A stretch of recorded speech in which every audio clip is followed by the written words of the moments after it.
So, hi.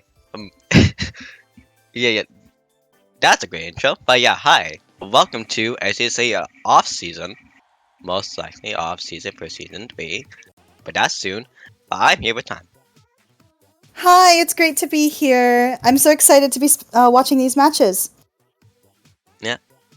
Oh yeah, and I'm Joanne, by the way. But yeah, the matches. We are going to be seeing, as you saw before in the previous screen, also a squad in Ink Sync. And yeah, round one, Swiss round one. It's just the start of the day, so everyone will be like warming up to to the new rounds. Most people likely in round three will be seeing more intense matches for sure. But again, this is where the phase of everyone waking up. We might see some shaking, some stuff like that. But what do you think, Time? Honestly, I'm a little nervous for this too. Hasn't it been a while since the last SAC? Yeah, it actually has been a while since the last SAC.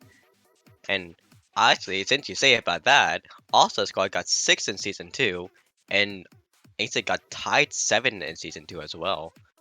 Oh, does that mean that they've faced each other before? It does look like it does seem like they did face each other before in top 8, if they did get top 8 for Ace and Galace, but yeah, it does seem that this would be a pretty good matchup as a revenge. Yeah, probably getting the run back, and who knows, maybe they'll shake it up and get a new winner this time. Yeah, maybe we'll see that Instinct might win this time because they're second at Alpha back at low ink in the previous one, so Mm. it's doable. We are going into Splat Zone's Inkblot Art Academy, which is a Splatoon 2 map that hasn't really changed as much as I thought it would. For Baton and Hagfish, actually, it. Oh, Oh, and looks like we're okay. already in the action. Oh yeah, it's been only 15 seconds, but yeah, we do see the machine is gonna be down, but Ink Sync will be on the yellow and also will be on the purple. With 2 down already on both sides, but we do see the Ultra Squad has the lead.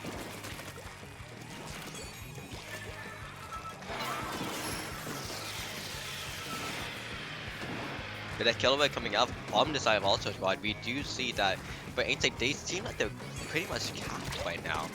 But we do see the kill on the Butch, when Butch has been doing so much chaos in the first minute of the game. But now it seems like they have a plan of attack, and with the machine going down and all Butch going on for all the squad, it still looks like for Instinct, they do get 2 down, so they will be able to cap the zone.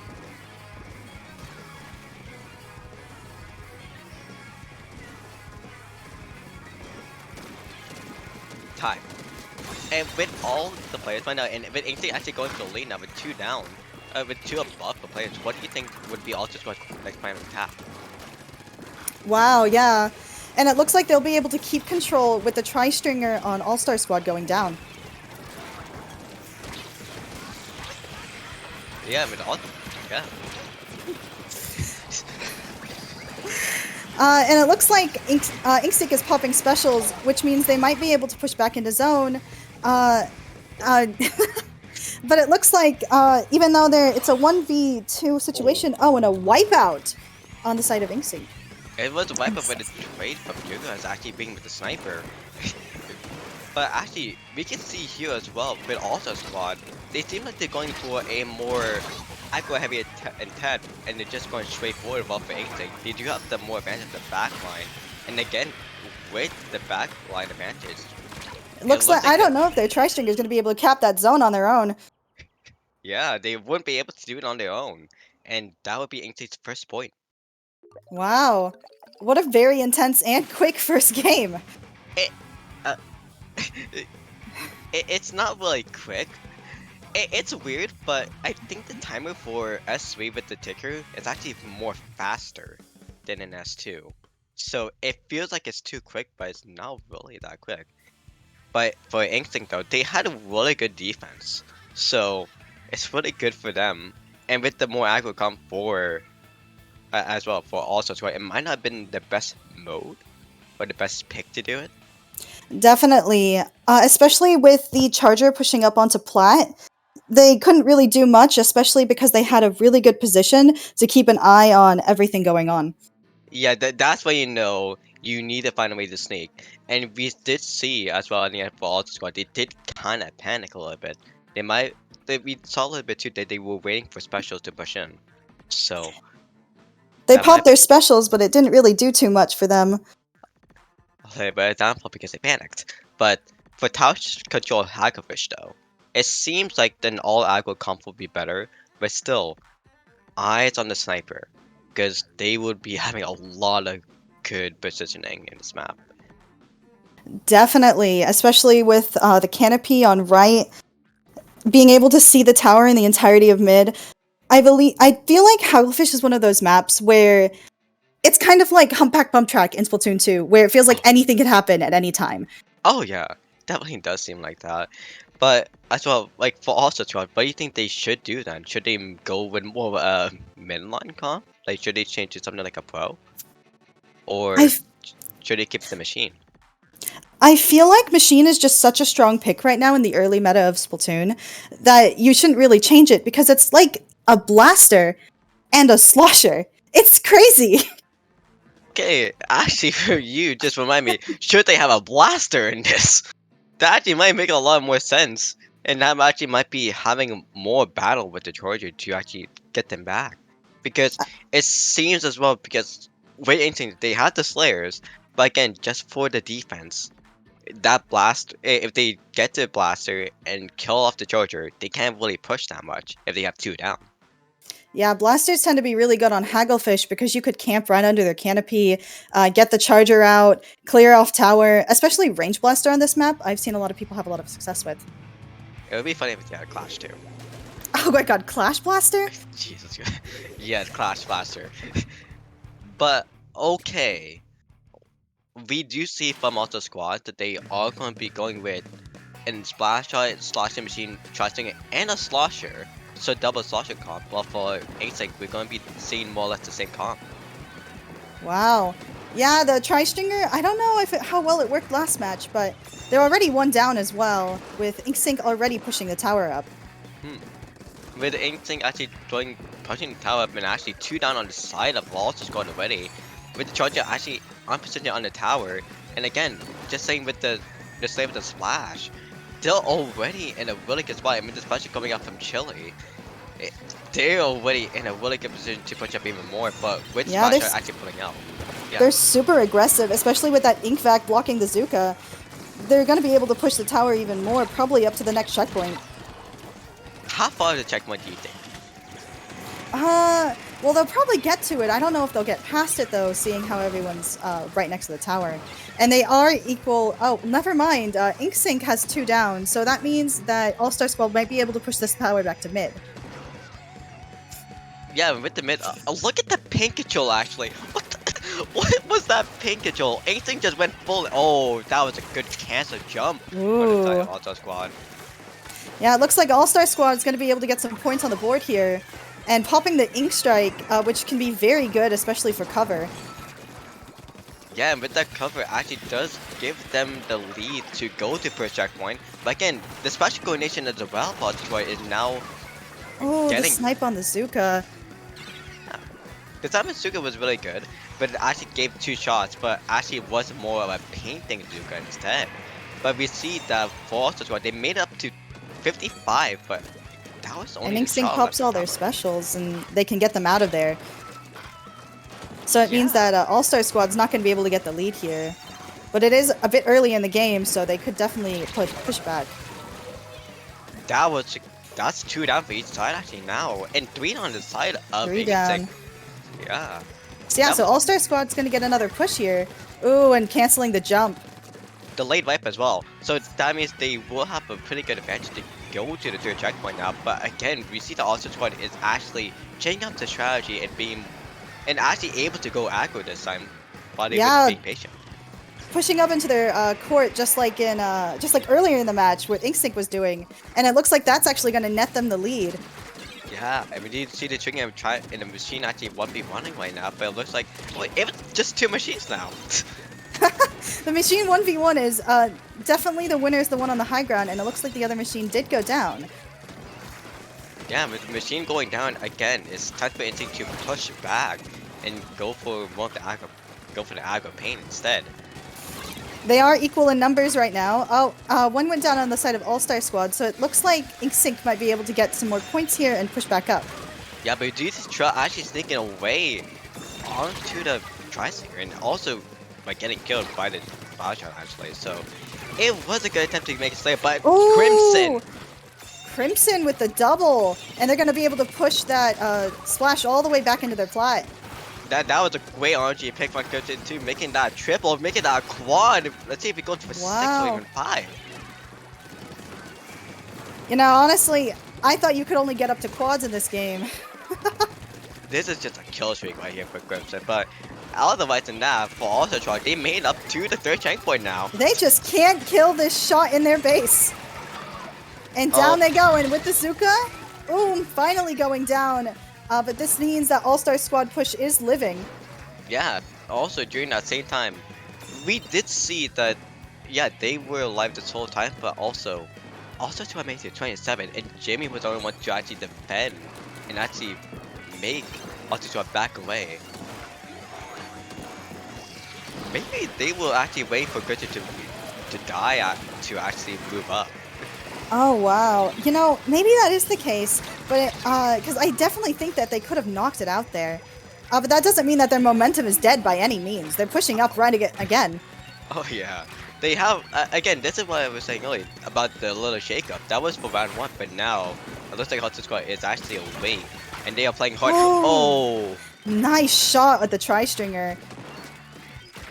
Well, they are yeah, taking a defensive position for the tower, so it's going to be a little hard to push up.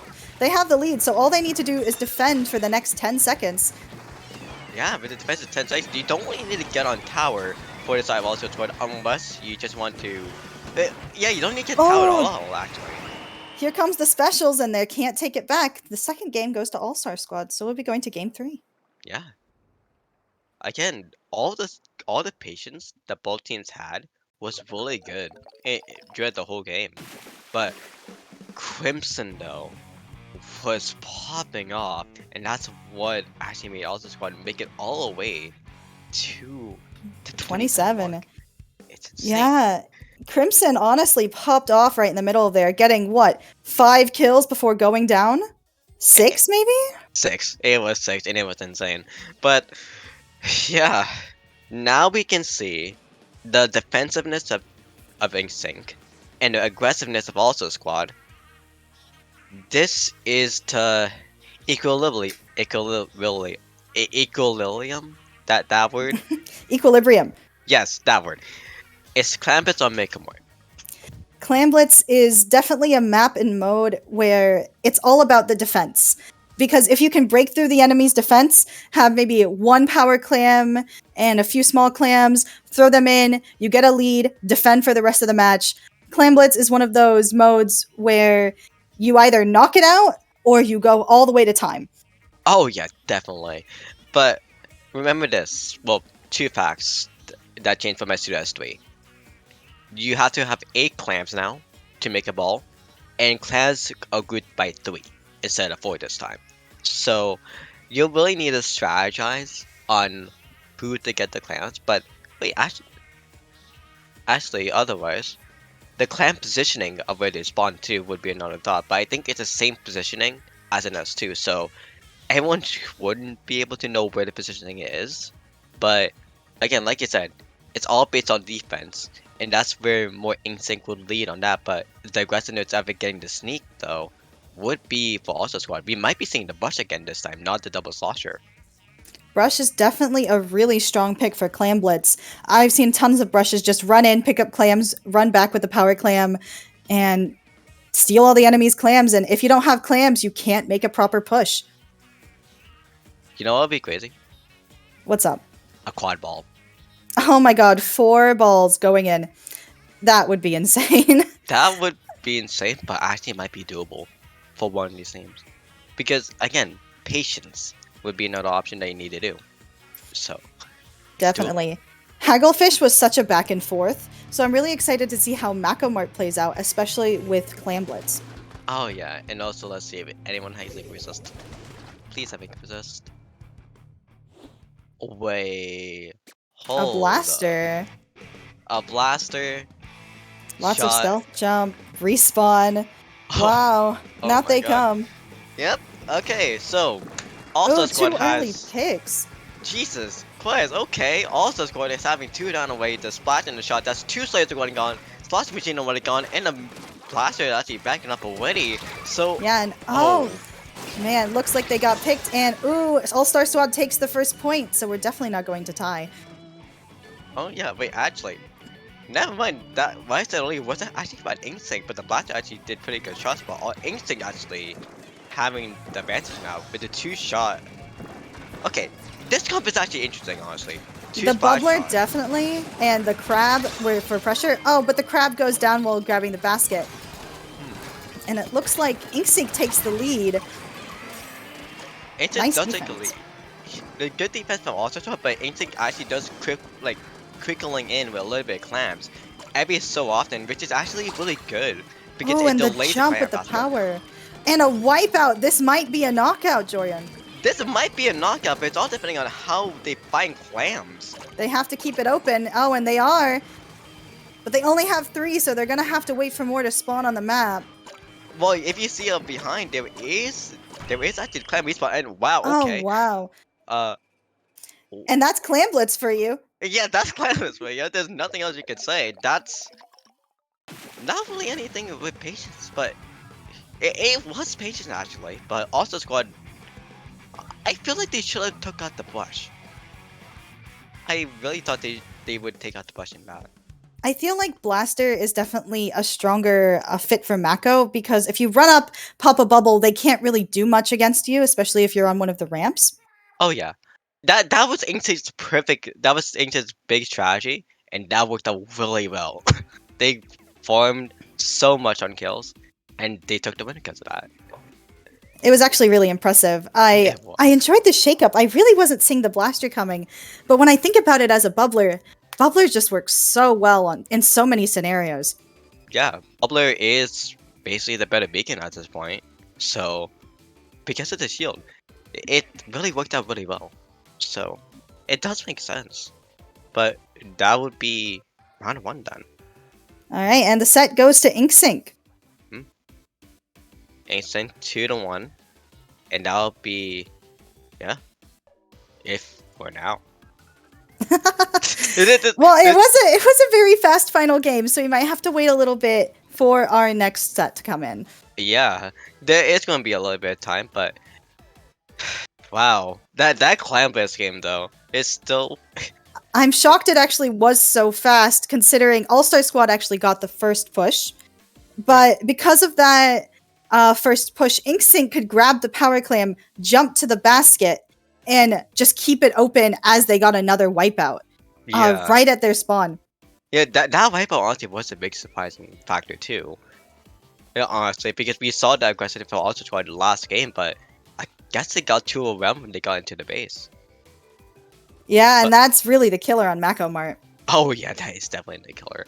But otherwise, since the round is over, we can maybe go into a small break if you like. Right, time? Sounds great. Alright, then with that, we'll be back in a couple of minutes for round two.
So, yeah, hi, welcome back. SAC off season one. Off season, off season. Round two, Swiss. Swiss B, to be sure. Hi there. The teams that are going against each other right now are Squidrow and Pixelated. From Pixelated, I do know that they won from the Ink Up week 21. What about Squidrow, Julian? Squidwell is actually pretty much a soda pickup, but actually they don't really have that much results being shown. But I do recognize SB from Access Denied, and they're pretty I much an alpha name. So I feel like I recognize Yanad from somewhere, probably from Splatoon 1. So it'd be interesting to see these guys go up against each other. yeah, basically a new blood versus old blood, if we can say something like that. But now, what about? Oh, well, I'll say as well, Japanda is a former SAC player, so them coming back to the action with this roster might be pretty good for them as well. Yeah. It looks like the first match is going to be on Rainmaker on Scorch Gorge. Maybe a Scorch Gorge. This map, from what one of my teammates actually said, it's kind of like Kelp Gnome, kind of, a little bit. A little? A I mean, I little. can kind of see it because it's been like on Kelpdom, you can't really fall off the map, but I feel like that's really where the differences end. There's a big central open area and then a large spawn area on each side, kind of like Kelpdom. However, Kelpdom is a bit more square, so. Yeah, but also like the same thing with Kelp Dome is the grate that you can actually just walk up, they can walk on and just go to a checkpoint actually. So Oh, yeah, definitely. yeah, it's really just based on if you want to run it or you want to swim it. But going to ramp area is so risky because you can just easily get camped and be in a 2v1. But honestly, that's the same thing with the grade area. You can get 2v1 or get blasted Oh, easily. yeah. And like if there's a charger, they can hit you from below the grate too. Oh Always watch your yeah. feet. Oh yeah. Definitely watch your feet and watch the mid area. I wonder if either team is going to bring a tacticooler. Tacticooler on Rainmaker, especially on the grates, would really make the game pace of the game speed up. Because with tactical it does give you a boost of one speed, swim speed, such a charge. Yeah. It does help that pretty well. It actually would make a good combo if they have a Trizuka as well. Oh, definitely. I do know on this map particularly, it's very hard to knock out the Rainmaker because, like Kelp Dome, the Rainmaker pedestal is very close to spawn. Oh yeah, that's the crazy part. So we'll mostly see if no one gets a wipeout nearby the end, that the score would be capped at 20. That's how far they would mostly go, and then everyone would just be at a standstill because, yeah, it's that far into your base that literally you can get outpainted easily. It, Yeah, and to be able to even knock it out, you have to be borderline spawn camping, oh yeah, and it does not feel good to be spawn camped. it does not feel good to do spawn capping either if, yeah, you have like a roster that doesn't seem fit to win. Like if you have more mid lines, it might be hard. But if you have like more shooters, yeah, it's pretty much fine.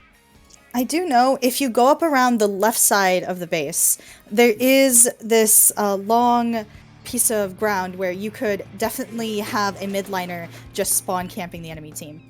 And look at that, I think we just saw that little lit.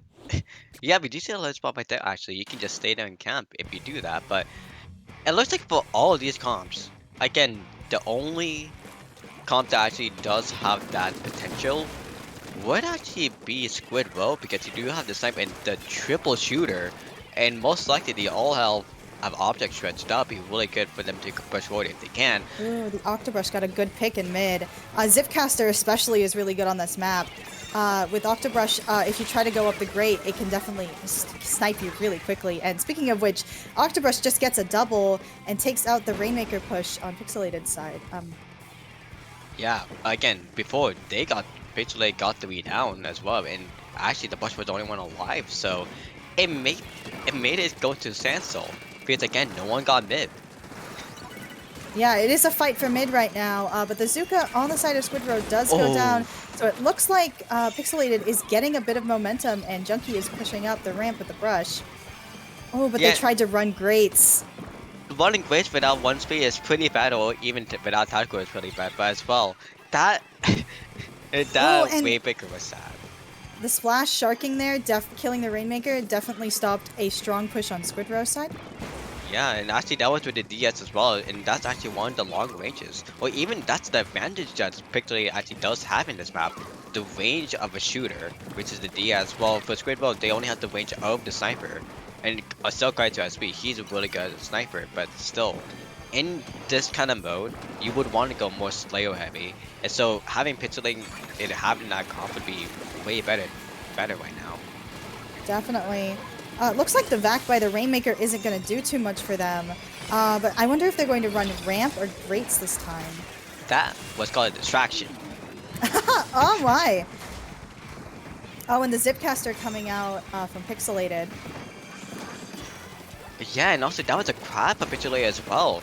It does look like for Squidward they're playing too defensively, but for Pixelated, they just want to wait until they have a good stepping foot, but it doesn't look like they have a really good one because they keep on doing long fights or going in alone.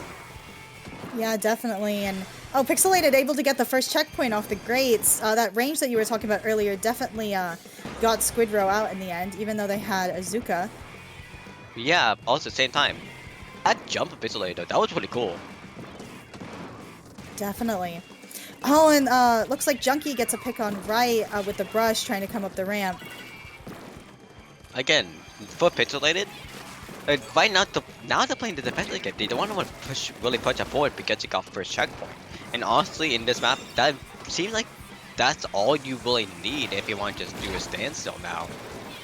Knockout is kind of impossible, especially with how close it is to the base and how aggressive this team is with triple shooters. Yeah. And also, I think this is the first time that the tactical actually came out, but still on the side of Pixelated. What? Okay, that's two Ooh. down. That's 3 down, actually, so it looks like Squidrow can get some momentum and maybe push up. It does actually look like it's going in, but the pedestal wasn't painted that much, and now it is. Let's see if Squidward actually would be able to push it forward. Oh, and they got the pop, so they might actually get a lead here. But it is... Oh, and 3 go down on the side of Squidrow, so it looks like their push might be dead. But they get the Rainmaker points, so it looks like Pixelated is going to have to be a bit more aggressive to actually push up and get the lead again. The SB clutch coming into play right there with the sniper. But otherwise than that, yeah, like you said, now Pixelated needs to be a little bit more active, but again, with DB putting out the crap, but the back actually consuming the ink right there, it's a bad push, but right now we just need to see Pixelated have a good sneak. Oh, but it looks like the Rainmaker, oh yeah. It looks like they were trying to push up the grates, but when their team was clearly on ramp, did not end well for them. It looked like it's what they were focusing on special charge instead of just going in. Which is very strange considering it's the Rainmaker. Yeah, it's the Rainmaker. You should try to go up as much as possible. Dying for that Tacticooler is definitely a trend I've noticed. There's a Tacticooler out, it's more of a utility, and enemies being able to throw bombs, etc., etc. Actually, it looks like Pixelated is trying to push up. They actually got lead once again. They might actually be trying to go for that final pedestal. Oh, and the Rainmaker's down. Yeah, and also, by the way, that was a kill by the Rainmaker shielded up in a bomb. So, that's enough there. But otherwise, yeah, with Pixelated having the push in, because Squidward was actually all focused on the tactical, it gave them that momentum, it gave them that advantage to just go in, and they went through the ramp instead. So that was a pretty good call for them to actually figure out what way to go. Squidrow's going to have to play super cautiously to be able to push up, and it looks like almost all their team is down around them, so it's just the Rainmaker.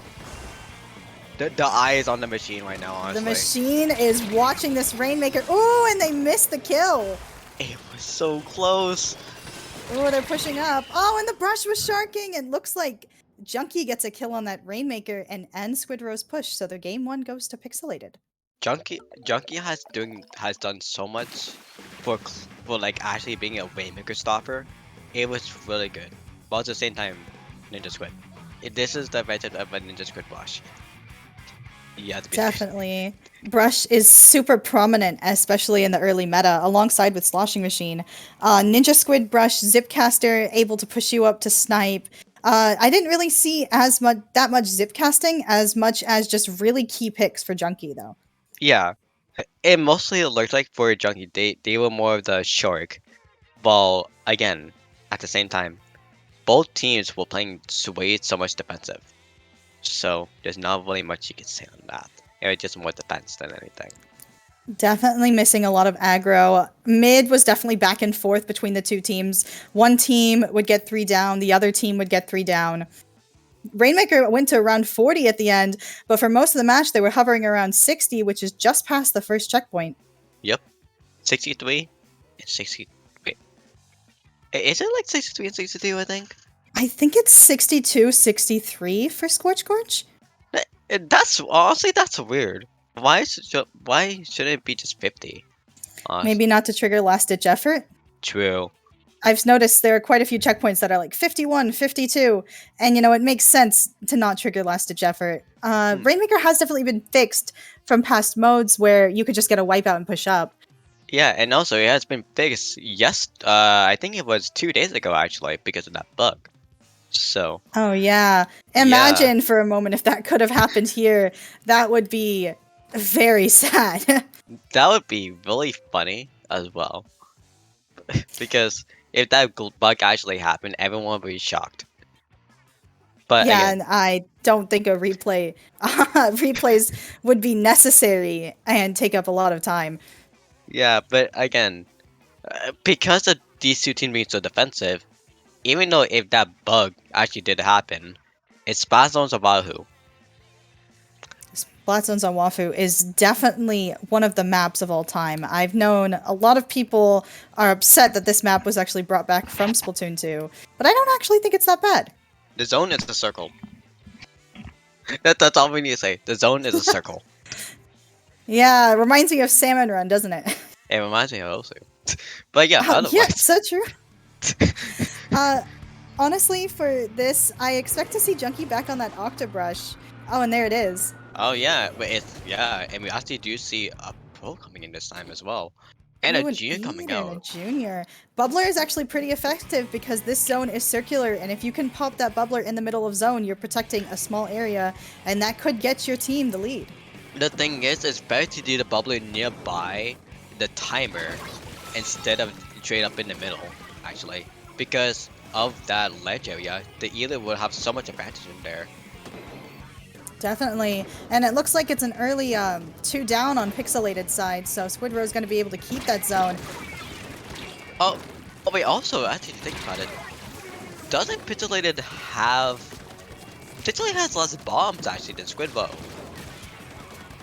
That's actually one thing to know. Right. Yeah, because that's triple splat bomb and a mine for Squidbow right there. I think the E-Leader might be worth bringing in mind, though, especially because of that open area in the middle of zone. Actually gets them a pick right there on the Sloshing Machine. Yeah, and again, because of the mines, that would be extra income coverage for Squidboy itself, because if Pixelated actually does paint over the mine, it just paints over it itself. But still, It's quite useful, actually. it's really Oh, and it useful. looks like the E-Leader is going to get a jump here. Barely missing it. So it's even game right now, and it looks like Pixelated's actually trying to reclaim the zone. Shoots a booyah at Plat. Oh, but I don't know if it's enough for them. This junior is lethal. Oh, and it's down. So that gets Pixelated their first cap. Yeah, Pixelated getting the first cap was really good, but 24 already, it's actually a really good start for Squidbow, but if they get what they did before, it would be Ooh. just a great. There's 2 down on the side of Squidrow, so it looks like they might be able to keep this zone for a little while longer. Oh, and they're pushed up in their court. Look at that turf control. It's not looking good for Squidrow right now. This looks familiar. I'm just saying this. This looks familiar to that, to to the last game, actually. Oh, and Scorch. Oh, definitely. Oh, and they barely wrestle it back, and oh, they lose the lead by a few points. But it looks like they have the numbers advantage, and that numbers advantage is going to get them back in that zone. Yeah, that bubble clock from Japan was actually really good, but it sucks that the Booyah Bomb was already there and actually pinned onto the bubble. And that actually gave Definitely. Pixelate the score. Well, it looks like Squidrow is now going up into their court, not as aggressively as Pixelated was, though, as they're able to get out of their spawn and back on their plat to attack the zone. Yeah, but the main reason why is because they went 2 down and both the T-Tech was actually down, so that was a big disadvantage for them. And the bubble actually going down because of the Batra being down as well. Either getting a triple, And I the think. E-Leader getting a triple, first a headshot on the crab, and then tap shotting the last one. And it looks like this is not looking good for Pixelated. Well, okay, that 2 down, yep, that's it. And that's game. Yeah, that 2 down signifies, yeah, that's it. That there's no way. In 10 seconds too? Yeah, no way. No way. SB was definitely getting some really good picks with that E-Leader. That was, again, SB was getting good picks, but also being good support. That's for sure. Definitely. The main job of a backline is, of course, to scare the opponent away from your laser. Oh yeah. And now we're in game 3. Tower control mincemeat. I know a lot of people who call this place mid-meat Metalworks. Yep. And also, there is a funny clip of Milana falling into the void, because if you do not aim your jump correctly, you can fall into the void. Really? There is, I think that is a thing that you can actually spawn in and fall into the void if you don't angle your jump correctly. Hopefully we don't see that today. Hopefully, if no one looks at this, if no one is running and looking at the screens on the far left, and they have the controller, have the thumbstick on the left, that's where you fall off. But yeah, like you said with mid meat metaphors, the reason why they call this mid meat metaphors is because grades. Oh, the greats. The grades. The grades is basically 50% of this map, and the rest of it is just turf, or just walls they can swim up into. So that machine, we're definitely going to see 100% of. SB, the sniper, is definitely going to see 100% of. But the dual structures as well, from Pixelated, they're fine too. Again, the range is still going to be the good advantage for them. Definitely. There is a lack of greats on tower control, but I can see range being a big deal. I can't see the match yet, though, so... Yeah! But you know what's funny too? Once you said it was tower control, blaster, which none of them have. Oh, yeah, but they do have a machine on the side of Pixelated, alongside with the Octobrush. But you said range is everything here. Octobrush is the number 1 answer for that with the Zipcaster, especially with Junkie's skill right here. But also look at that, the Gula Duel is coming out for the side of Pixelated as well. This is a big comp change. Oh, and there's already 3 down for Squidrow, so it looks like their comp change worked out for them. Yeah, you know what's crazy actually as well? Squidrow went to a 52 gal, a slosher, T-Tech, and a sniper. While for the last few times they had the triple shot, or triple shooter. Maybe Inkzuka's just not as good on this map for them? Maybe so, but honestly, the triple shooter honestly would still be so much better here, but... Ooh. Looks like Pixelated's push might be dead. 2 down on their side. Oh, but they're still pushing it. Still pushing the tower, and they're getting those jumps in. Vac's not going to keep them off. The two focus on this playing game instead of playing objective game right now. They need to get picks. Definitely. And those picks are not coming out with this brush actually harassing their charger. Yeah, with the brush actually not going down yet, but actually finally Squidward is getting the tower. Yeah, that's 2 down on the side of Pixelated, which means Squidrow is going to be able to bring this back, but 28 is a substantial lead on Mincemeat. But still the brush though. Oh, the brush got found out by a bomb. Well, you know, it is the price of sharking. Yep, but so that would have been a really good double right there for the brush if they actually pulled it off. The milk going down. Wow. NTT that going down. Milk surviving that. But the Zuka eventually getting them, and it looks like Squidrow is finally going to be able to start with their next push. Squidward finally found footing that they needed. The chaos that Pixelated actually brought onto them, but the Butch actually going down from a failed flank. Oh, and then Zuka actually then kill. And the Charger. So they're not actually pushing tower right now. Nobody else seems to have noticed yet. It's Squidward. They have 2 sneaks right now, but it doesn't look like it's going to end up well. Huh. Well. Hey, it ended up well. Yeah. That being said, mid is almost entirely pink, so it's definitely prime time for pushing on Squidrow's side. That being said, they're not being able to get a solid footing on that tower, already moving back. Suddenly it's because of swim speed, but at the same time they were playing, again, Squidrow is playing it really safe because they know, again, the machine and the brush, they're just waiting on them to come in and get a kill, and then they can push up ahead. Also, again, they're waiting on Spudge as well and doing Spudge coordination too. Definitely. Ooh, and it looks like 3 goes down on the side of Squidrow, which means Pixelated's going to be able to get some more control and possibly get a wipeout? Possibly. Delayed wipeout. There we go. Yeah, Amir actually getting that kill in, but again, we see right now with that, oh, Japan actually getting the kill. Actually 2 down inside Pixelated now. I expected them to get the brush, but it looks like their shots flew a little off. The brush is playing so well. It's just moving. They are not dying in great positions that they should. They do have Zipcaster ready, so they might make a move on that Charger anytime soon. Ooh, but they get found out on their spot by Japanda. Yeah, but the 52 got actually napped. But who's running tower? That's a bigger question. That's a bigger question. I think their Charger is actually the only one who's been riding tower this entire game. So whenever their Charger goes down, their push stops. Yeah, but actually, now in this thing too, look at that. Squidward is actually having people in base, and now this is what they needed. But the Zipcats are actually coming out. This might be a bad call for them. Ooh, with the vac. Oh, and they can't quite get the kill. Oh, and Squidrow also is getting a lot of momentum here. that was good momentum for Squidward for sure, because of the 52 kill killing the Zuka and also getting a kill on the shot, getting the kill as well with the impact. But no, They cannot get them. Pixelated cannot get them off this tower. They said, "This is my tower. I'm sitting on it." yeah, it's a fight with the Booyah actually being the deciding right there in the last 20 seconds, and it's getting out of the base right now for Pixelated actually to be safe.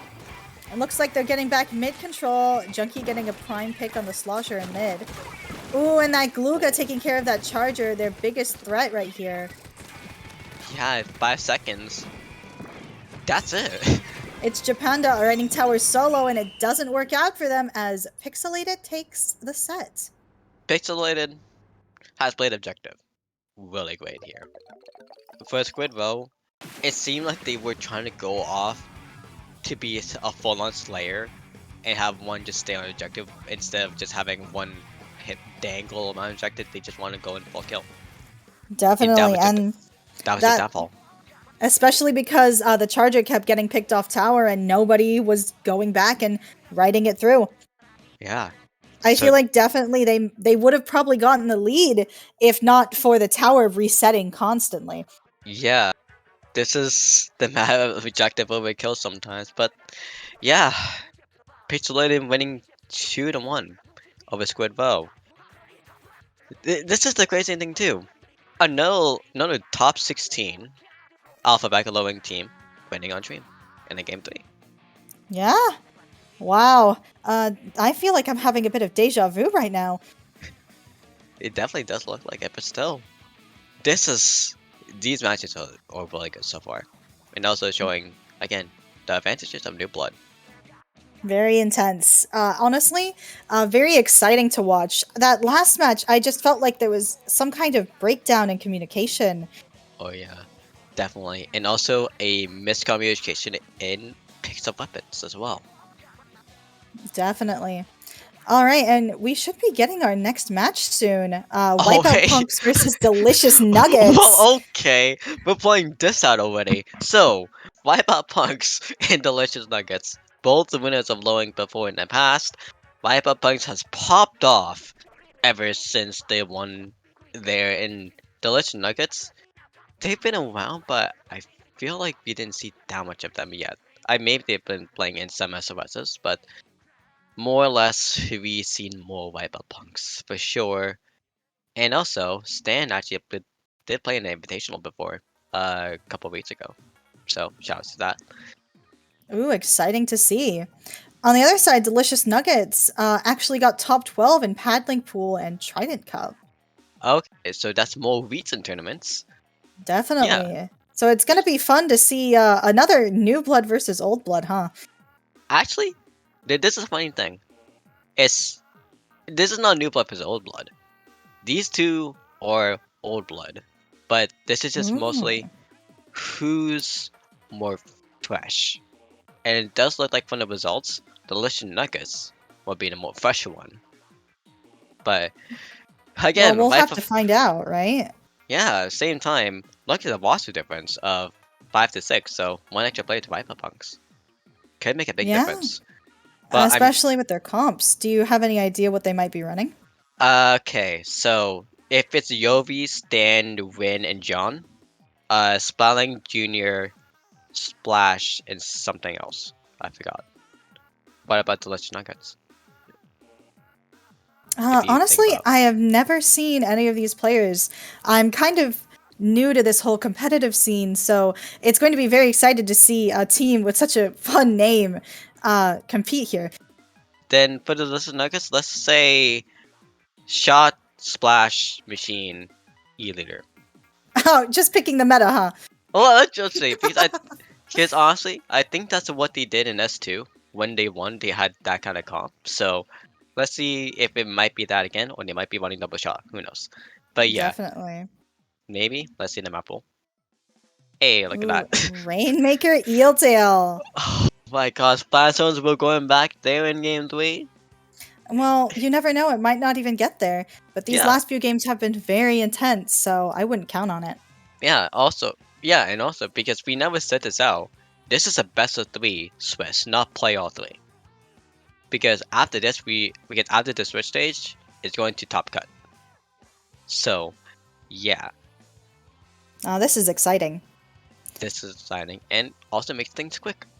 Well, also it's not top cut. It's swapped into 3 different brackets: gold, silver, and bronze. So yeah, Awesome. it's it's Swiss to your own bracket for SAC. If anyone wants to play, there's your info.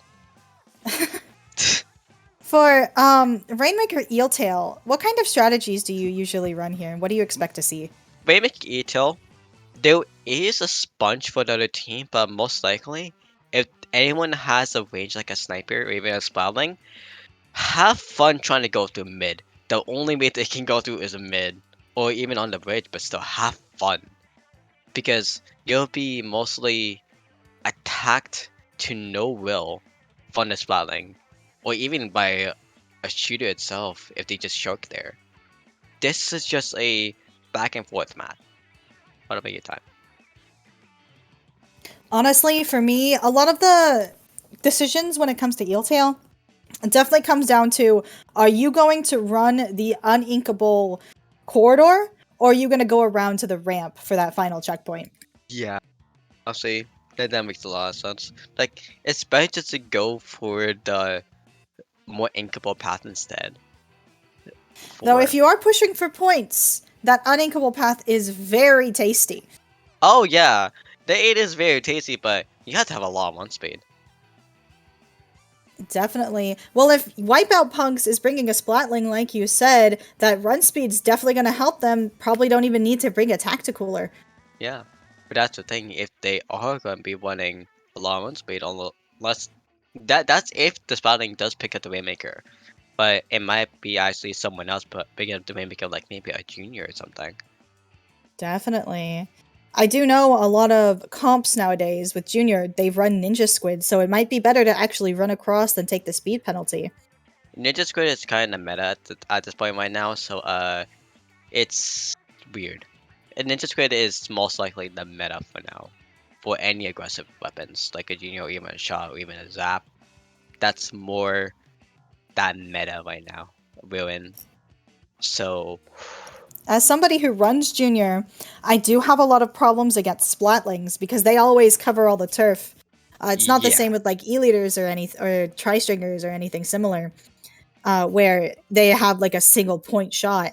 So it might be more difficult if there's an enemy Junior against the Splatling. It might be more difficult for them to sneak up on them.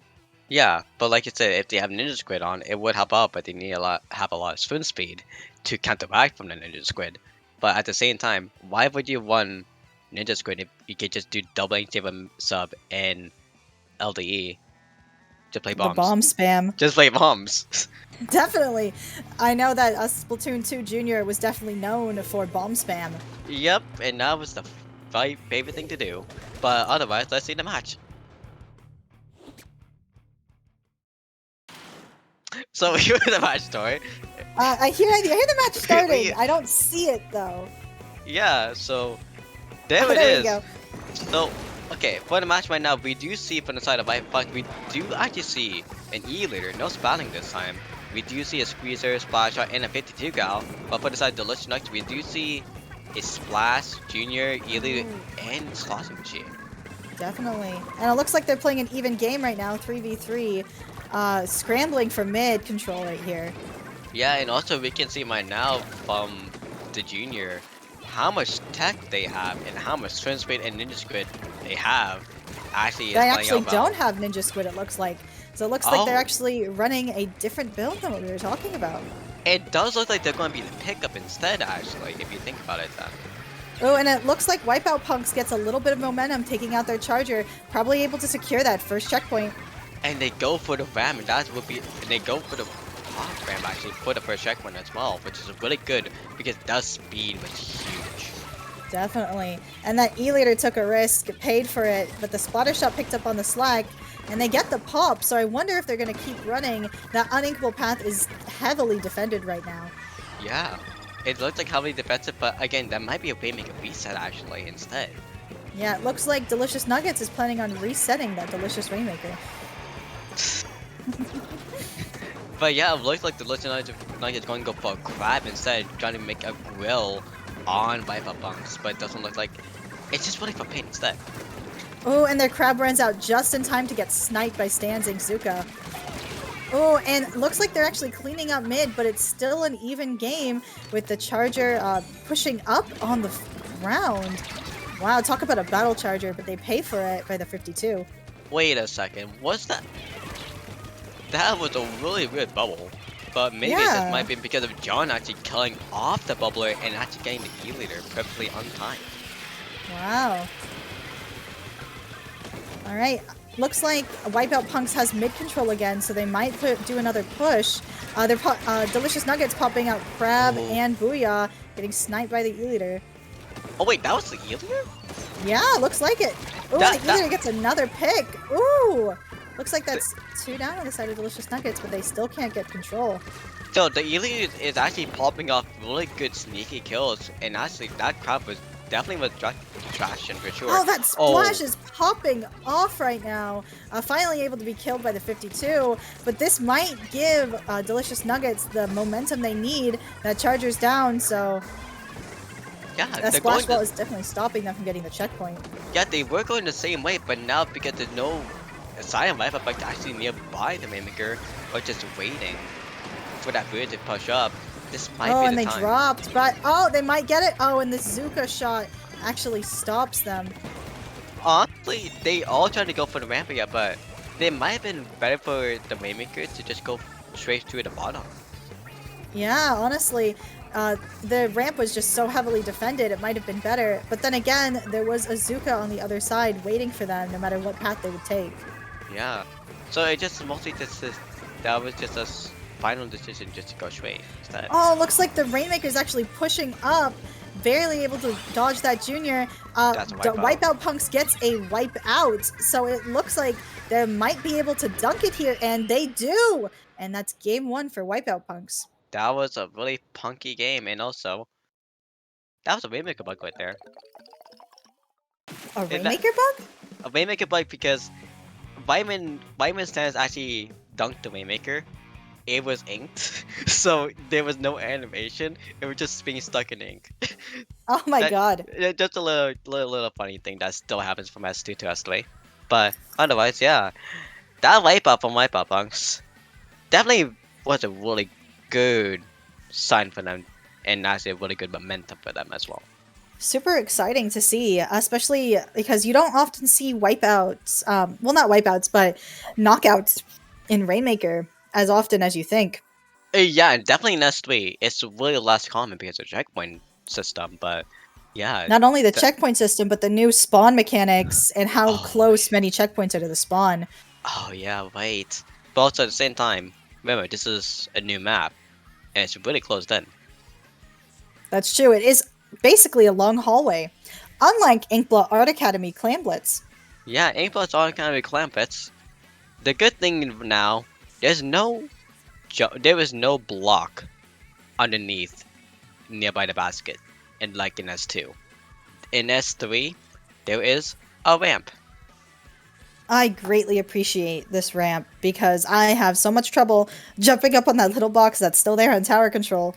That jump is so annoying to even try to score in because you can clutch it from there, from that little block to the basket in S2, and that was so Very annoying. finicky. That was very Yeah. finicky. Luckily, it's no longer there anymore. So what are you expecting to see here? I'm expecting to see maybe a bubbler or something similar. A bubbler is really good for this map, no doubt, because you can spawn it nearby the basket, and anyone with the bit of power clam or even the pity jumps to it, done.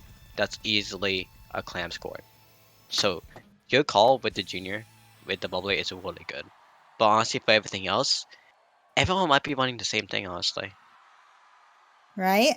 Honestly, I do expect to see one of the E-leaders swap off to maybe a Splat Charger because InkVac is incredibly good for pushes on this map.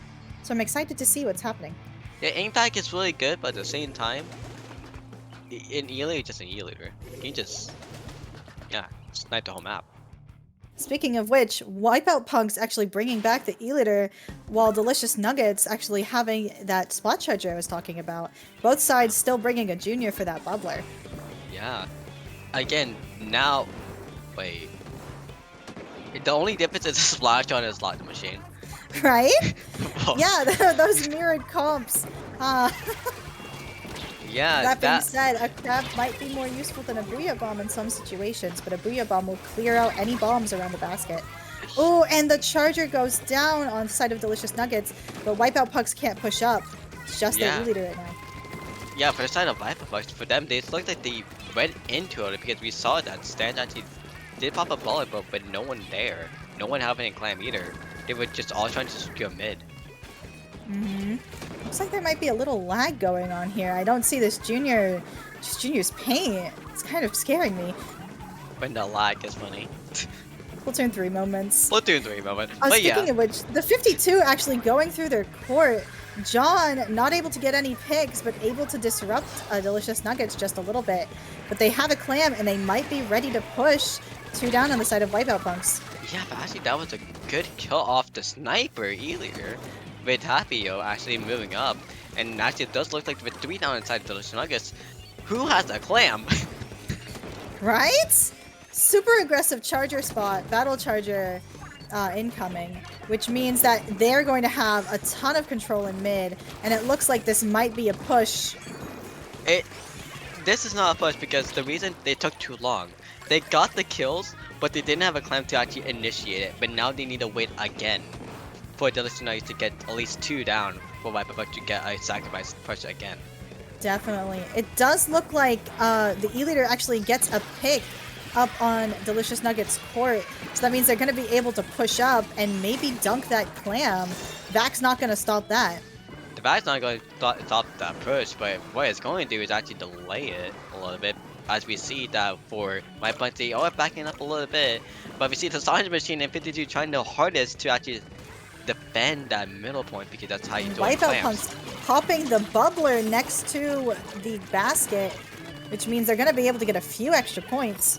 Yeah, making it down to maybe like 27 with Stan's clams. definitely going to be trying to keep that basket open if they can. But it doesn't look like it stays open. That Junior is in a prime sharking position, though. It's a really risky spot for the Junior too, though, because if any ink gets spoiled, they play it off. Oh, and they got it! 2 down on the side of Delicious Nuggets. 3 down on this side of Delicious Nuggets. They need a And clam. they need to pass some clams. Something's going on. They don't know who to pass it to, because Dan played off super well to get 3 down. Right?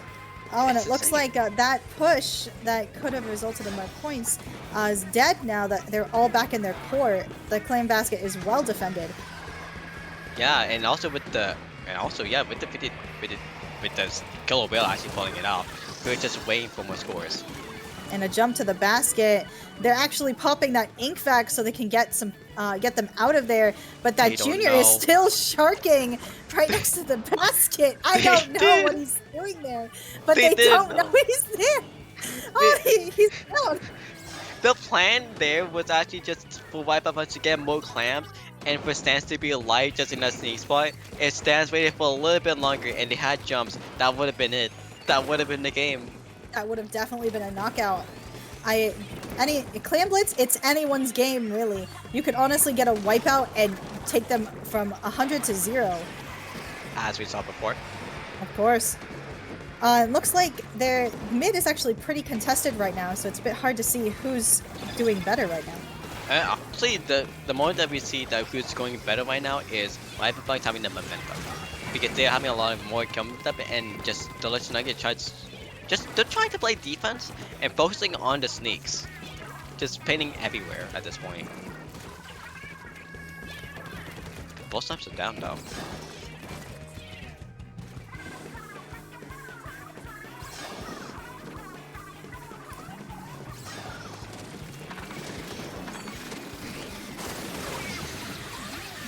Wait, what?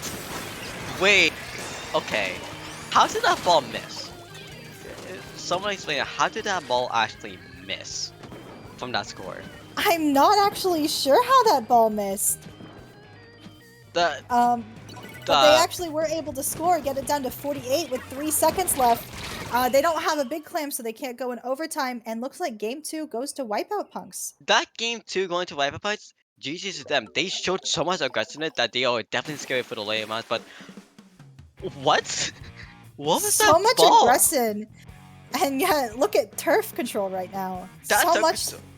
It was again. It was like the last game. It was so back and forth that they didn't know how to really push up unless one team went aggro, and that's why Punks did. But oh, what? And that's what happens. And looks like Wipeout Punks takes the set. That Punks take the set. But that's honestly really disappointing for Delicious Nuggets not getting that ball in because of a fluking error. They did get it in a after the ball when it they did get it in eventually. Yeah, but it was definitely the game whipped them off. Honestly, the game definitely whipped them off there. That would have been really good, honestly, for the aftermath because that would have been because that would have made Wipeout actually panic a little bit too. But yeah, but they still Nuggets just did not have the clams to back up their momentum for that push, and thus they only got it to 48. Yeah, it's really for the Nuggets. It's really disappointing for them. You might be able to see it, but the thing is though, this was only month 3, so in results, we see that for Wipeout Punks, they should be in the top 8 right now. While for the side of Delicious Nuggets, they should be maybe 1-1. But we just still winning scores. Yeah. It honestly, I think that both teams played really well here. It's just that Wipeout Punks just had more aggression. Although there was a bit of a communication breakdown in the middle of one of their pushes. Nobody knew who to throw clams to. They still had that aggression. They still had the presence and the momentum just to take it home. Yeah. It worked out and they played it off well. So that's a good thing for them. Definitely. Delicious Nuggets is still in top 8, even with that 2-0 from Wipeout Punks. Yeah, so that's really good for them. Yeah, so they're both really good teams. We're actually, since this is a 2-0, do you want to take a little break? Wait for our next match to come in? Yeah, and actually, since this is round three, we actually will be swapping up for new commentators as well. Awesome. Well, it was awesome being here. It was nice to meet you, Jorian. And nice meeting you time. Why about you, sorry, socials? Uh, my socials, honestly, I don't really use Twitter that much, but my Twitter is Time Horb. Because Time Herb was taken. And, and that's it for you with socials. Yeah, Okay, well, for mine is Joanne51 on Twitter, Joanne2 on Twitch, and yeah, okay. So we'll see everyone back in round four coming up soon, DM, with new commentators, which is gonna be hype. But yeah, good night. good night.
Hello, friends, and welcome back to SAC, the off-season tournament. I am Popgun, joined by Cirque, sneaking in over from the Smash community.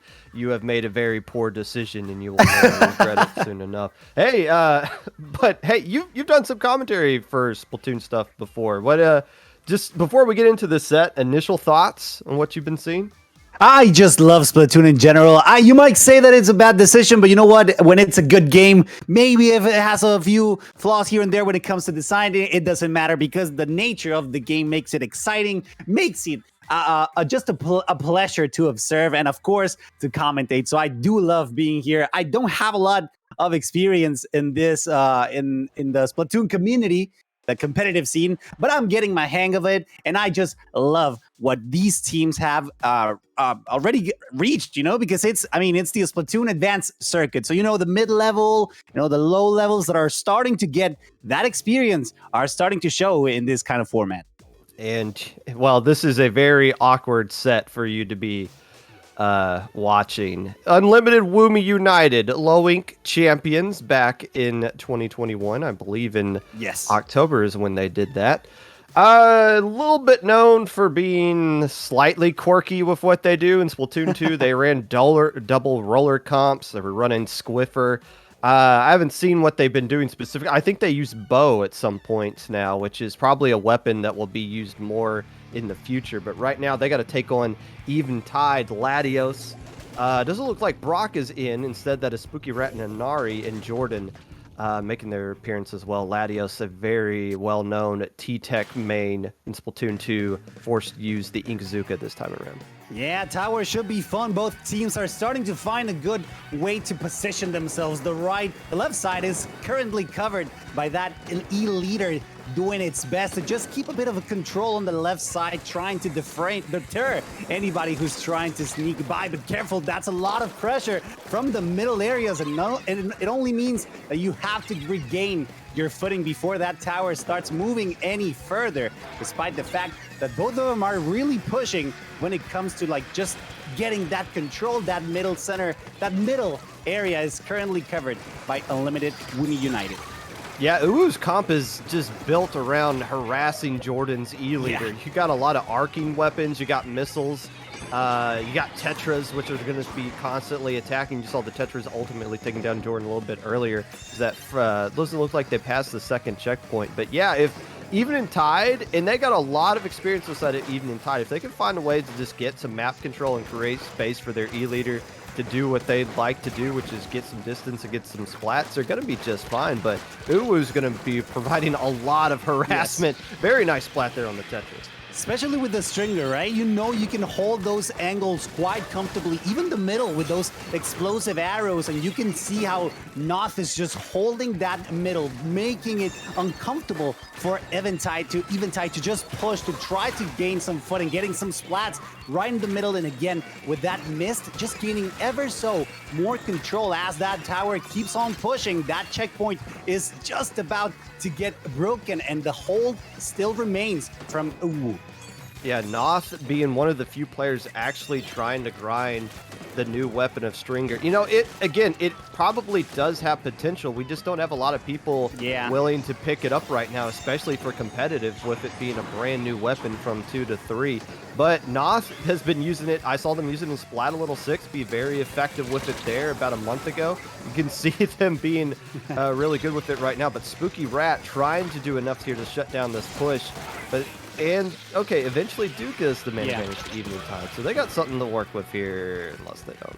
Yeah, the brush providing some mobility and, of course, that obnoxious aggression that it's really hard to deal with if you don't have the right tools. And look at those knife shots from the Stinger from Noth, just doing phenomenally, not only holding that tower, but also providing a lot of cover fire for their teammates, just allowing the right side to be perfectly covered until Eventide tries to jump back and regain control of that left side area, which is going to be crucial right now in their push as the tower keeps advancing. But look, those explosions are going to stop it on its tracks.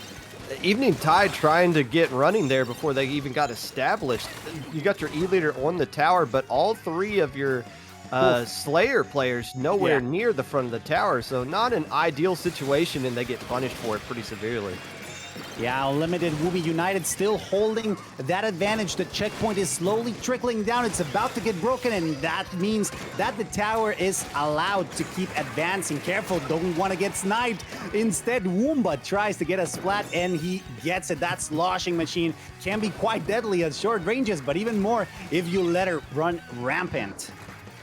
Yeah, 2 more players down. This is looking like a very good situation for Unlimited Wumi United. Inari trying to shut some things down, but Woomba denies that as well as they approach this final checkpoint right here. I'm trying to think how Evening Tide could even shut this down. So they're just trying to throw at least bombs to at least stall it for a little bit. That final checkpoint does fall. A minute left to go here. It's just Latios left alive, fighting somebody back at their spawn, not going to get to the tower nearly in time, and Unlimited Wumi United just overwhelmed Evening Tide. And I don't think from the start to the end of that game, Evening Tide ever really got established and set up.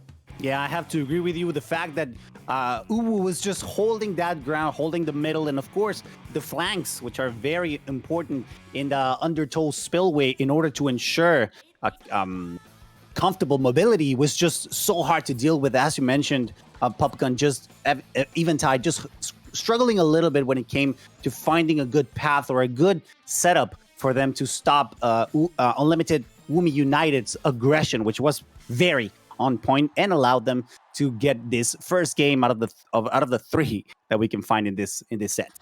Yeah, anchoring like Jordan does is kind of like being a quarterback in the NFL. If you're constantly running from your life, you're not gonna. There's nothing you can do. It's almost impossible. And again, Uwu's comp was just built to frustrate an E-leader, and they did an excellent job of that. Now switching over to game 2, Rainmaker at Hagglefish Market.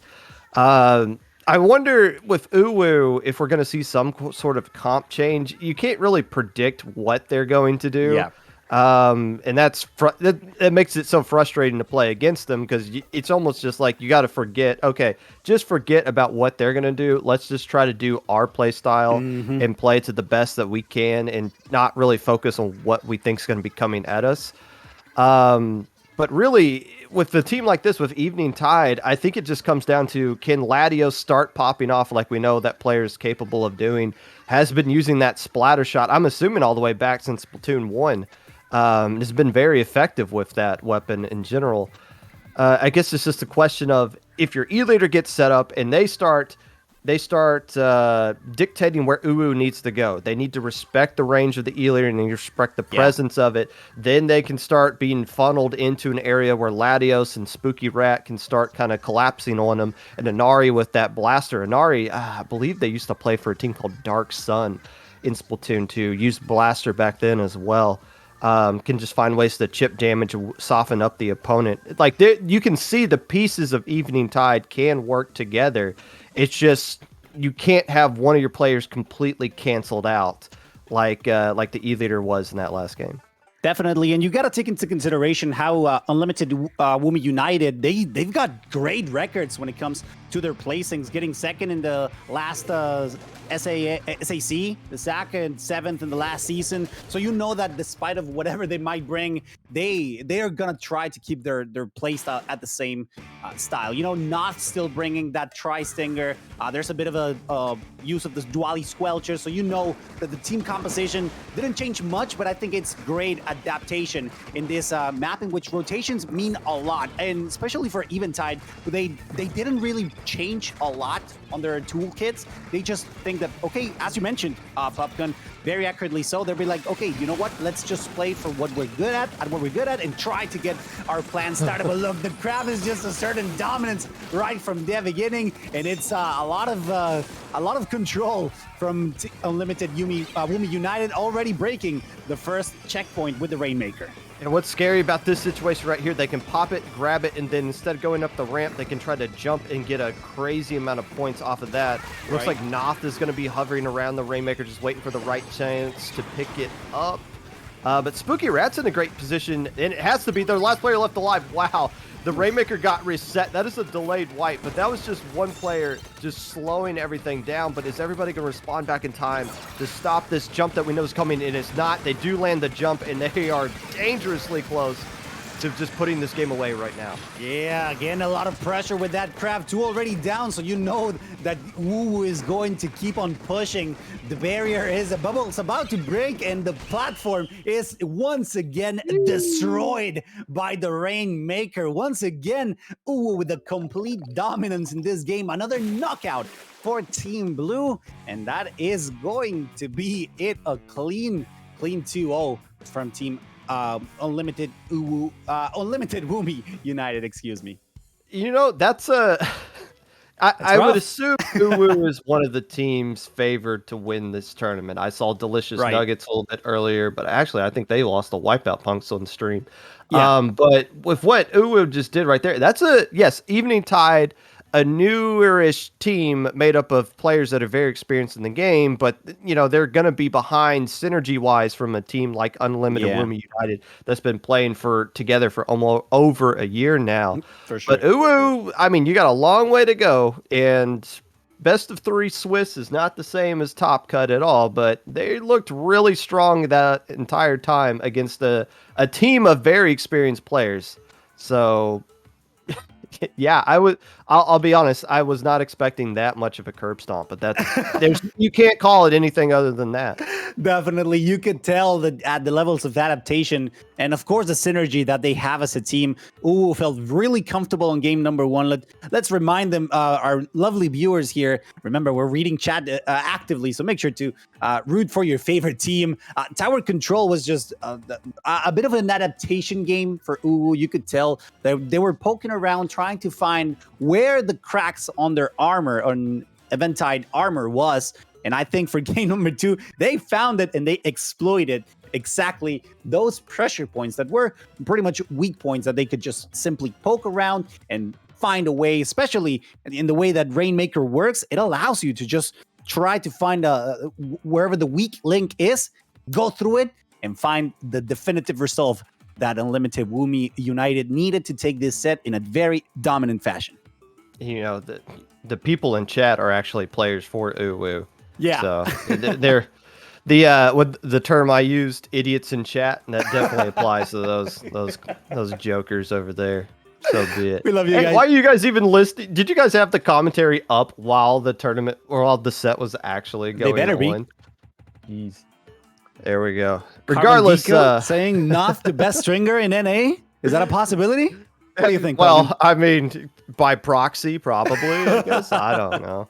I mean, look, I don't know who all is seriously grinding Stringer at the top level. I'm sure somebody is.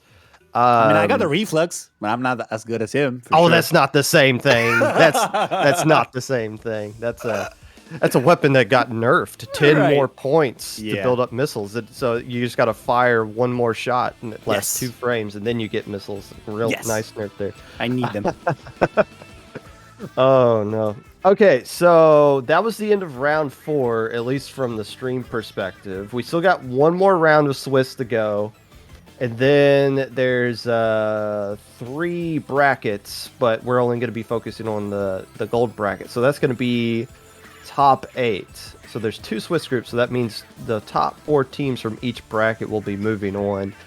Right now, well, we still got some matches to go. But right now, basically, if you go 4-1, you should be guaranteed a spot in Top Cut. I think that's how the numbers would work out. Unlimited Woomy United, definitely guaranteed. Evening Tide, that was their first loss. Right. And with that loss, they only fall down to 2nd place right now in their own group. I don't know who Salt and Pepper is playing. Salt and Pepper's been playing a lot more recently, and they've been kind of getting back into the groove of where they were back during the pandemic year, where they were playing really consistently, really well. It looks like Assault and Pepper is probably going to be 4-0. They're up 1-0 over I don't know QWQ. Great names we got going on here. As far as Swiss A is concerned, Wipeout Punks 4-0. Mango Heckmech. What in the world? Kingdom Bane and Nars Better, though, currently up for that one as well. Narwhal Gaming's playing in this tournament. I haven't seen them play. They dominated in SAC. I want to say like Season 2. They flat out dominated. I can't believe none of their players are in +2. That seems like it just seems like a horrible miss on +2's part. Definitely, and you can tell how these teams that are slowly getting upper in the ranks, like that's exactly what I love about the kind of formats that everyone at IPL Splatoon community has built. That the low wings, the sink or swims, the advanced circuits. Like you can tell and you can see, you can feel the progression, and it's always a higher stakes, despite the fact that maybe the prizes are the rewards for winning these events are not the highest. There's still a lot of improvement, and that's exactly what you want to see from these teams that are duking it out. A lot of support from the community as well. Those teams that are just building together those relationships, and of course the skills. You could tell how Unlimited Women United felt very comfortable together, and it goes to show a little bit with how well they've been playing together. And it's exactly what you mentioned, right? Like 1 year. And please, Popgun, enlighten me. I do believe Unlimited Women United goes like way back, right? Before Splatoon 3. Like that's a name that even me as a casual, as a person who's not deep into the competitive scene Splatoon, that name rings a bell. Why is it? The reason Uwu rings a bell is because it's the face of a cat. No, I know that one. So Unlimited Wumi United, they started playing in either late 2020 or early 2021. But they're, like you said, they were one of those teams that did grind up through low ink. They used to make gamma brackets, beta brackets. Eventually, they kind of won. In the month that they won, it was kind of surprising that they did. It didn't really come out of nowhere, but they were one of those teams that just kind of floated around alpha bracket. Like, oh, we would qualify for alpha bracket and then do nothing with it. And then just one Sunday, they just took it all the way in winning the whole thing. And they've really taken a big step up. Like you said, they finished second place in an SAC qualifier last season. I'm pretty sure they did make top 8 as well, just off the top of my head. But yeah, that team in general... And this is the thing, you have so many teams that have formed together and then disbanded, and you don't really, if they stayed together, they could have accomplished something down the line. And it's not always fun. You got to grind a lot. You got to put more effort into how you're practicing. Your scrims got to be a little bit different. Your VOD reviews got to be a little bit different. But the teams that stick it out and improve and are able to attract more and better recruits as they get better, ultimately get rewarded. And for right now, who's being rewarded for it? My question is, are they going to be able to beat Narwhal Gaming in Top Cut? Because that looks like to be I didn't realize they were there. That's going to be the monster everyone's going to have to deal with later.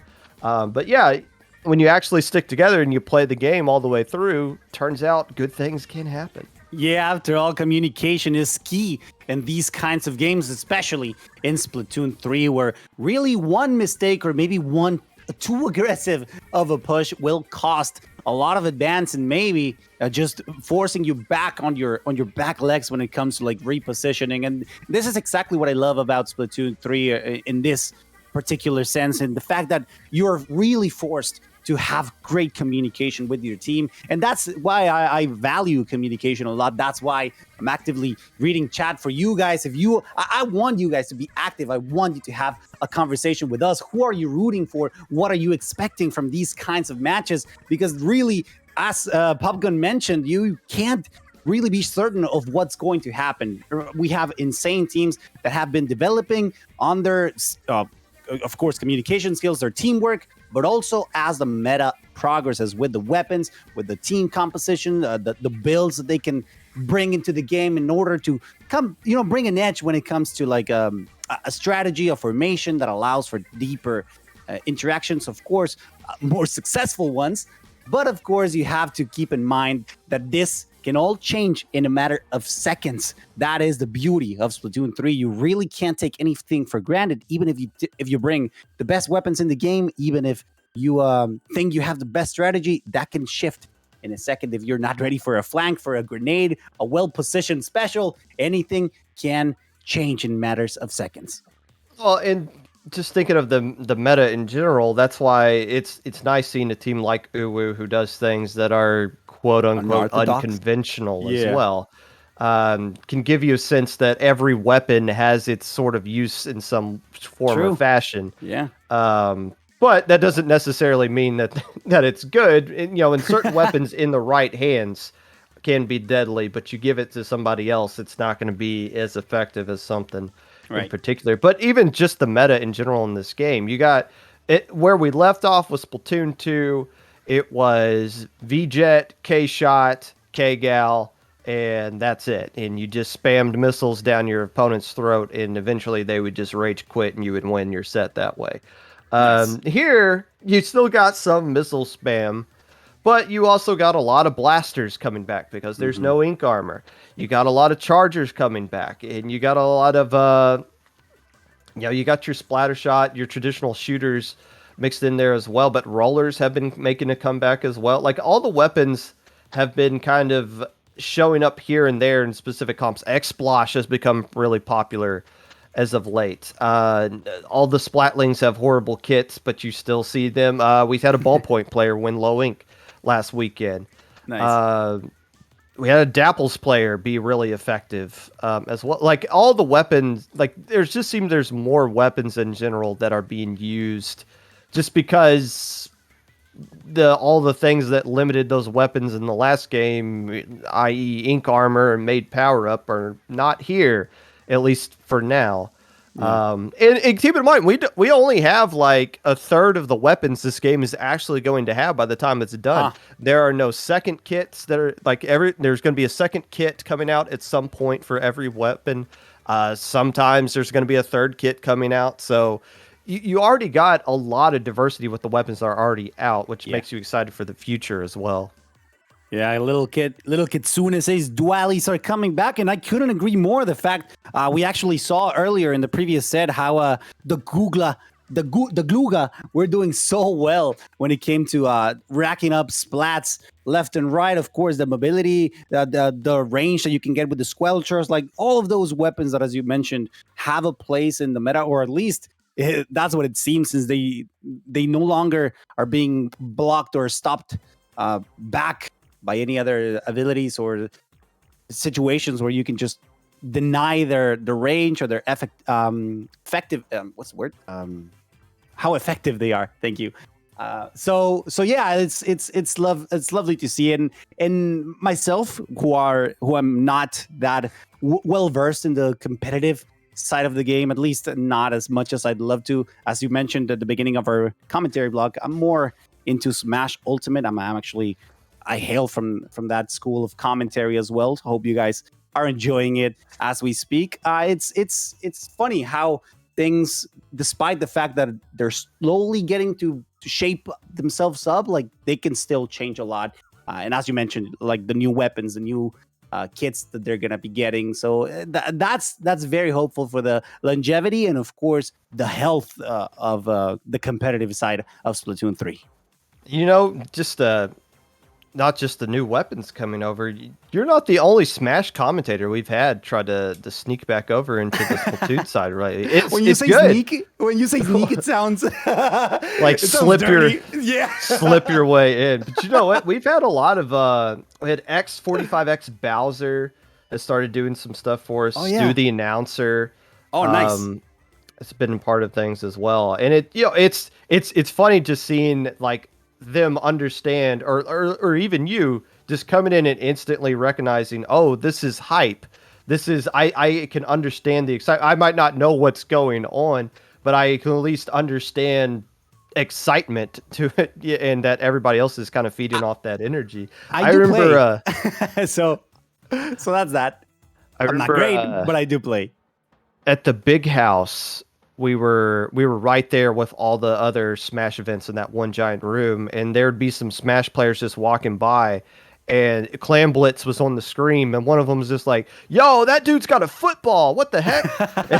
It's like, yeah. Here's kind of what's going on with that, and I think the good thing about Splatoon 3 is that it's revitalized the community as a whole, not just the competitive scene that's been keeping the things going, but everybody else on the outside is now starting to look in and get a grasp for this thing as well. Exactly, and that's exactly what I love about being back into Splatoon 3. When I started playing Splatoon 2, I didn't even consider joining the competitive aspect of it. I just thought it was a great, fresh concept for a shooter, and I loved it. I actually grinded for several hours, but then I started running into connection issues and such. I'm like, I don't know. I'm raging quite a lot, so I don't think this is gonna be. Not gonna do well.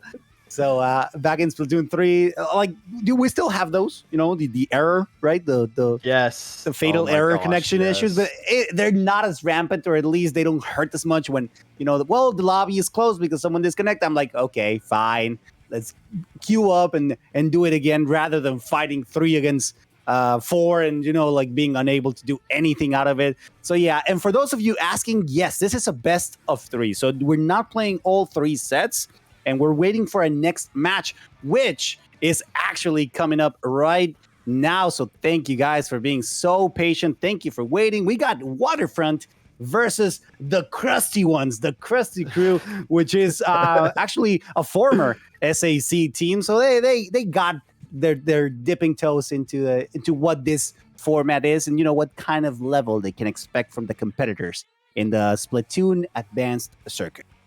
Krusty Crew, that is a name I have not heard in a long time. They made 4th place in a low ink like 2 years ago. Okay, I want to say, and they were at the first Riptide. I remember meeting them at the first Riptide, but I feel like they just got on hiatus since then. We really haven't seen a lot of them since. Now, Waterfront is new, though. This is old school versus new school, but Waterfront is a brand new team. They played in low ink. They made top cut, top 32. I think they fell down the beta bracket after the top 32 stage, but still coming into their first low ink and doing really successful. They played in Proving Grounds last night, and they didn't make top cut, so I don't recall how good they actually did, because if you didn't make top cut, I didn't care about you. However, Waterfront being the new team that they are, these are all players that have been a part of pickups for a while now, especially Ivy, especially Matt. So now that they got this team that is an established team, and they're grinding tournaments. I always said, if you're a low-level team and you want to get better, grind tournaments that don't have, this has a skill cap, but doesn't have a skill cap that's near low ink level. Get your butt kicked a few times, learn from it. That's how you improve and get better. And Waterfront has been grinding. And that's the reason why we have them today in this still Swiss format. It's still a best of 3, so that they're going to try their absolute best to give us a good sight, a good spectacle, at least in contrast to what we saw in the previous set, which was a bit dominant on Unlimited Wumi United. This bodes to be quite a little bit more balanced, at least to my understanding, considering how they've been both grinding. The Krusty Crew has been very consistent when it comes to competing. So I guess that would make sense to have a good challenge, a good sight in front of us. And I gotta admit, Popgun, I did miss on the first what's the first stage, and of course the format that we're gonna be fighting in. Like the actual map in this set. Yeah. Oh, there you go. There you go. Splat zones on Sturgeon Shipyard. That should be fun. Splat zones have been a bit of a I don't know. A lot of people struggle on that format for some reason. Like, they don't like it too much. I guess it has to do with how their team builds are created, or I don't know, organized. But I'm a huge fan. Flat zones, it can be some chaotic mess right at the middle. You know what sucked about Sturgeon Shipyard splat zones in general is until Tuesday, Booyah Bomb did not work in the zone. You would throw Booyah Bomb on the zone and it would literally do nothing. It would not paint the zone at all. And it made me think, was it a glitch? Like, was it just the game not working correctly? And turns out that was the case. So they patched that out along with about 100 other things on Tuesday. So if you're a machine player, and the Krusty Crew used to have a Hydra player. I don't know if that Hydra player is still with them or not, or if they switched weapons or whatever. But if the Krusty Crew were to use Hydra here, now that Booyah actually works, that weapon works out way better here, especially in a map like this that is anchored favored like so many other maps, especially with Scorch Gorge coming up in Game 3. But if Krusty Crew does the same kind of comp that they did back when I knew them in 2021, this seems like a good situation for them in particular. For Waterfront, though, yes, they are the new team, but their experience, I just looked it up. In the past 7 days, they have played tournaments in 4 of those 7 days. There you go. Actually, no. Saturday to Saturday is 8 days, technically. So 4 days of the past 8 they've played in a tournament. So again, it goes back to what you mentioned, right? Like the grind, the actual fact that you have to keep at it. It doesn't matter what kind of results you get, because you get matchup experience, and of course, the knowledge that you get as a team is just as important, if not more.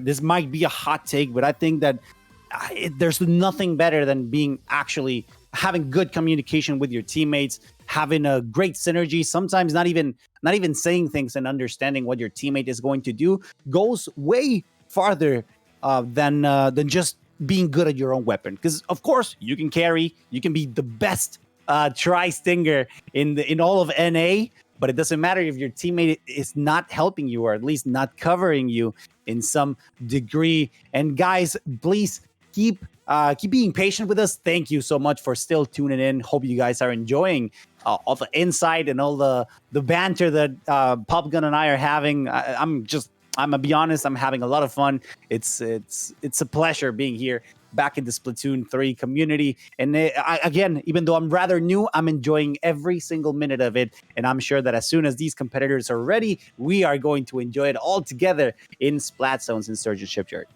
yeah, and this is round 5 of 5 rounds of Swiss.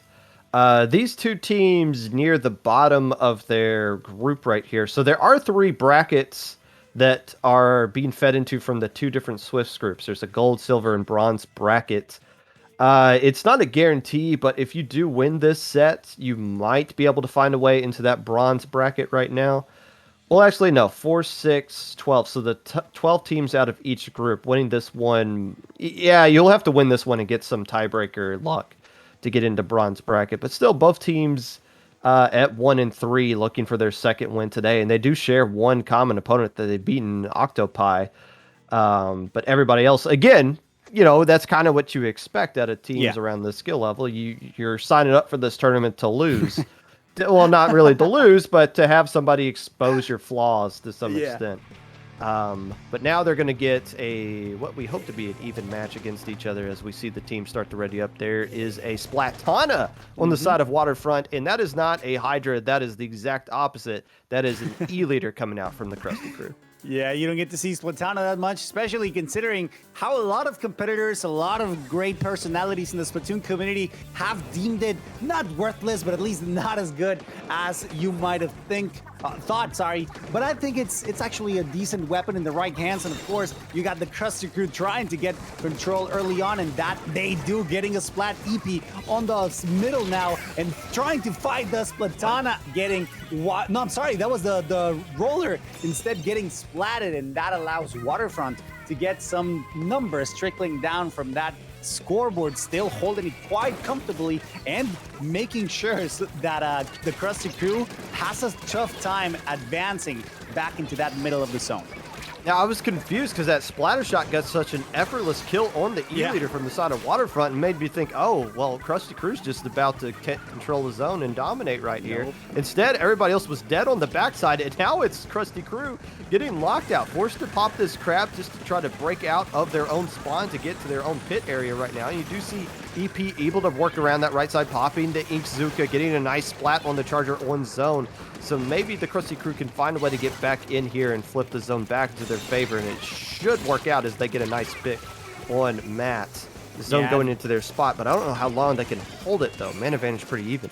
Yeah, getting rid of that roller was key. However, still not allowing them that much control. Still trickling down for a little bit, but that currently is at a hold because right now Waterfront is just trying hard to keep dominance despite not being able to keep it. Still splats going left and right. The middle ground stays middled. I don't know how else to say it. It's not moving until the Krusty Crew gets their ink on their side. Still nothing to be too worried about because it's still shifting back and forth. They're not letting it that splat zone be comfortably taken, and they're just holding in their trenches, waiting for anyone to make a mistake so they can push in a joint effort. Ivy doing a fantastic job of chasing out that E-leader and recognizing, okay, let's not chase and try to get the kill. Let's not get greedy. Instead, let's just hold this spot. That is a very bad spot that you do not want anybody to be in if you are the Krusty Crew. The E-leader recognizing that, trying to poke them out right now. But you see Ivy jumping down right now. And can this weapon get a splat? Ultimately decides to back up. But still, while Ivy was sharking up top there, the lead slipped away, so maybe they waited way too long to accomplish nothing. Yeah, that's a little rough because right now the Krusty Crew is holding that ground. They got an E-leader holding that fort, just shooting, hoping that somebody crosses those that laser, and of course it doesn't happen. Great job from the Krusty Crew holding that splat zone into a knockout to get game number 1. That seemed very, very even, Pop Gun. I don't know, this could be a best of 3, I'm sorry, a game 3 set, considering how well they adapted. And at the beginning of the match, yeah, there was a little one-sided, but through the middle, like, it was very even, and that's exactly what I'm here to see.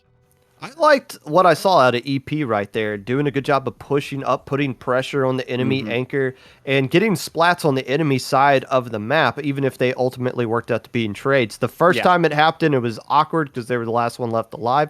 But when they got the teammates behind them pushing up and capturing space while EP takes the fights back on the enemy side of the map, that allows them to get control of mid, allows everybody else from their team to get set up. So even when EP goes down with the trades, everybody else is in the spot they want to be in and need to be in, and they can just dominate from there.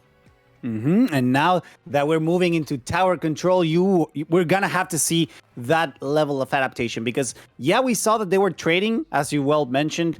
They were doing a lot of splats left and right, especially by the center of the stage. But now that tower control is going to shift that dynamic because now we're not focused in one place specifically. We have to move around. We have to think about how to approach the tower safely. Especially those alleys in Inkblood Art Academy are going to be crucial to allow safe mobility as they try to find a good position, because we saw how that E-leader was trying to get good picks, but he was struggling a little to find the snipes, the headshots. So maybe in this game that changes. The team composition seems pretty it's the same, I think. I do believe it's the same team build. So they're going to stick to their guns and see how it plays out in this tower control.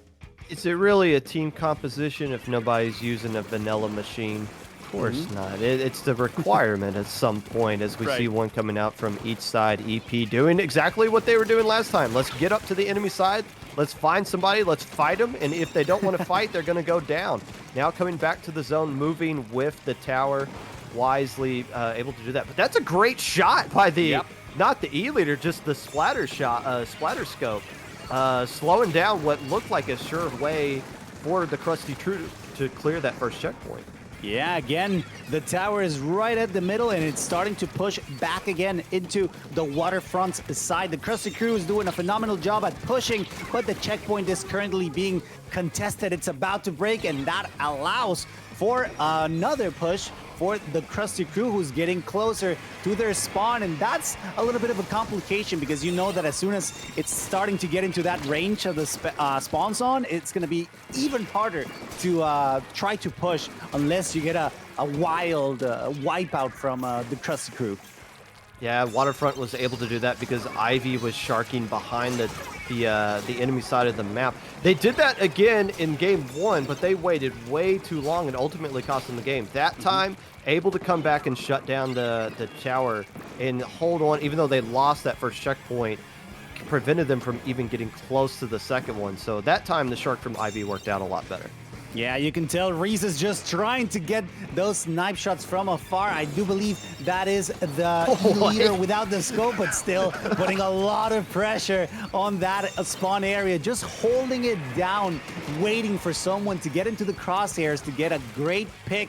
And just like that, the tower is slowly moving back into the orange zone, but it's still not being able to hold it for as much as they should. The reset allows the tower to just go back into the middle and just go back into figuring out what's going to happen, because as you mentioned, aggression is going to work flawlessly for EP, who's just trying to hunt. I like this aggressive sense of playstyle that is just paying off so well for this competitor. Oh, I thought we were about to see something kind of weird right there that we just saw back on that tower. We saw somebody inside the bubbler, but coming out on the edge and colliding with a bomb. The bomb exploded and just took care of them right around the way. That bubbler, I think some players just kind of feel like it's an invulnerability shield. Like, I can just stand in there and nothing can kill me. Then you get on the edge and you explode, and it's like, oh no, I haven't quite figured out the exact physics of how to stay alive in that thing right now. But right now, EP doing a fantastic job of holding mid yet again. Yeah, he's on fire. He's taking splats left and right. Now the Trizuka's out. Gets only a trade. Unfortunate, despite considering how he was on a tear, getting, I think he got like 4 or 5 splats. He's just the aggressive competitor in this team, but he's not the only one still. Is it Ivy? Yeah, it's Ivy. He's also getting, they're also getting insane picks with this Platana, and of course the mobility is going to allow to just go in and try to get picks as fast as possible. Now the tower is moving into the waterfront team's favor, and now the checkpoint is going to break. Let's hope that this is a good push for them to try to even things out.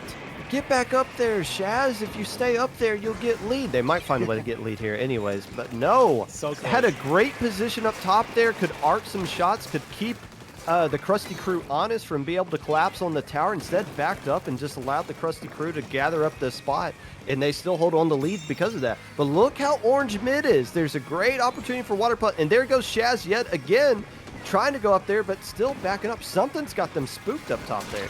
Yeah, Waterfront, the orange team is doing phenomenally when it comes to keeping that turf colored their way. So that means that ensures a lot of mobility, and of course getting the snipe on the E leader is going to be crucial for them to keep on pushing, getting that lead, and of course the wipeout. Now it's time for the Krusty Crew to bring that tower back before they get to regroup and try to find another opportunity. However, Waterfront still finds the lead, not for a huge margin, but that clock is running out.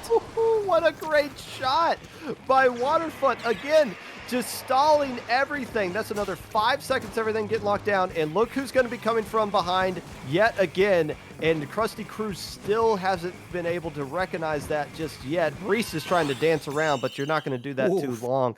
The nice collapse there by Waterfront. They finally got into the right positions they needed to get the lead. And because they had so much map control, they could shark in the right spots to close the game out. Definitely, I don't want to say I told you so, but I could feel it in my bones that this is going to be a best game 3 scenario. This is what we love to see, the levels of adaptation. You could tell that Waterfront felt very comfortable in that match in particular, and of course just the way that they were playing around, especially EP doing a phenomenal job at wiping their opposing team down, ensuring that the zoners, or at least the turfers, had enough room to just control the area, feel comfortable. As you mentioned, Popcorn, just having enough area to just shark it around, waiting, and then pounce on their opponents to get an insane advantage in this game too. Yeah, Ivy just picked up on when it was a better time to break out of that shark instead of just holding on there a little bit too long. But now we're going on to game 3. Clam Blitz at Scorched Gorge. I've seen some Charger players say, nah, I don't like using Charger here. I'd rather do something like X-Blosh. Okay. And when you got a mode like Clam Blitz, you got a lot of Charger players that say, I'm not doing Charger on Clam Blitz, period. So how are both teams going to adapt to this? Or are they just going to roll the dice and say we're going to do Charger here either anyways? Because the Waterfront Charger player was hitting some great shots. That's true. In Art Academy that they might have a little bit more difficult time finding on a map mode like this. Yeah, that's true. Clam Blitz will change that dynamic quite a lot. Like the mind games are going to have to be more important in this set rather than the kills. Of course, the splats are super important. We all know that, especially how Waterfront confirmed that for us in this game number 2. Those splats were absolute key. In this game mode, in Clam Blitz, it's all about communication. It's all about synergy in a blink of an eye. Whether you need to form a quick football, anything, whether you need to send some shells my way, like you have to be on point. And this is it. This is the defining game in order to figure out who is going to keep on moving. Let's take a look. Yes, we got the Hydra. How are you feeling about that, Bubkun? It's a Hydra on the wrong team that I was expecting it to come through here. But that is the Charger hitting shots for Waterfront last time. That is a respawn Punisher Hydra, so be it. The problem is you're going up against a Charger player in Reese, who is going to have that type advantage. This is fire versus water going on here with Reese's water going to have a huge advantage. And now both respawn Punishers. That means if you get splattered by that Charger, it's not mostly about the fact that it's going to take you a while to respawn back in. More so, it drains a lot more of your special meter. It makes it harder to get specials back. And Kato able to win that fight. That is kind of critical, and now the floodgates are opening for Waterfront. There you go. They're trying to push back up. They do have 2 balls in order to try to break that barrier and rack up a lot of points, but it's time for the Krusty Crew to play on defense, and they are all lined up, but both of them break the barrier. We got a 40 down count. It doesn't matter if you don't get any more shells. That was a great push from a Waterfront, getting a quick lead after a couple great splats. Ivy's just going in. We saw them just come in like a bat out of hell on that left side on the opening push. They got shut down, but that's kind of the mentality here. Allow space for your anchors to get going. Just throw yourself repeatedly at the other team. Eventually, some of those shots are going to work, but look how much map control Waterfront has. They scored, and they gave up nothing as they paid no price to do it, even though, look how pushed back Krusty Crew is right now. They can't even get around this corner. Quite a lot, and you get another barrier broken. At this point, we're not going to get any more points, but maybe we can get some clams in. You can see Ivy trying to sneak in, and yes, a couple of them go in, and of course, the scramble is going to be pivotal. And something that I've been noticing, Pubgun, is that the E-leader on the Krusty Crew side, I do believe it's Jesse, he's getting wiped at the most crucial moments, and that's working very much so against them in this kind of match where Waterfront is really running away with the aggression and, of course, the very well-timed team pushes. Yeah, and with the Charger player having Respawn Punisher, that works against you. If you die with Respawn Punisher, that means you get stayed down, just like they did right there, getting caught out in the middle of the spot. So your Charger's just gone for a good chunk of time, which opens up the entire map. And you see Waterfront coming in for their 3rd push. Yikes. Oh, this one might be their final, actually. This will hurt quite a lot. Those clamps are flying into the bucket. Not enough to break the game just yet, but it's still a lot of pressure on the Krusty Crew. And we get the resets. Oh my God, look at them going in. They only need a couple more in order to score a knockout, and the pressure keeps them piling up. Look at Ivy just holding that ground, not letting the Krusty Crew to find their footing back in, and that's a splat, but you know what? That's definitely worth it. If I'm Krusty Crew, I'm just happy this game is still going on right now. Yeah. In all honesty, they should have been KO'd. But now they're starting to get some picks. They can start building up some control in mid here. They still got plenty of time to work with. 1:40. They basically got to go from 0 to 100. Yeah. But they don't have to do it in one push. That is the third time Waterfront has popped the basket. Krusty Crew has enough time to get maybe 2 baskets off, but they have to start winning these fights, and they're starting to do that, but they're not finding ways to capture more zone. They just got slightly control of mid, but they can't go anywhere else as long as that Hydra keeps shutting things down. That's true. Great control. The crowd control that the Hydra can afford is working flawlessly, especially considering how they're getting rid of that splatter scope, of course, every single time. It takes longer for them to just respawn, and this, as you mentioned, it creates an opening now. You gotta be careful because none of them are ready to get something started. Maybe Waterfront, but look at that beautiful Trisukka snipe. Allows the Krusty Crew to try to sneak in, but those traits are still not going in their favor, Popcorn. EP just got a triple that they had no business getting. I don't even know what the plan was. They were just kind of wandering off on their own. But even again, 3 players down on the side of Waterfront, and they can't accomplish anything. And now you wasted a lot of time. Yes. You basically have to get a KO in one push. Ivy doing work down there with no map control of their own to work with. Ultimately gets taken down, but with 20 seconds left to go, you're going to have to do this all in one push. You got plenty of clams to kind of get started, but you're going to have to pop the basket, get a wipe, and stay there and get like another wipe while somebody grabs a lot of clams. This is a steep hill to overcome for the Krusty Crew.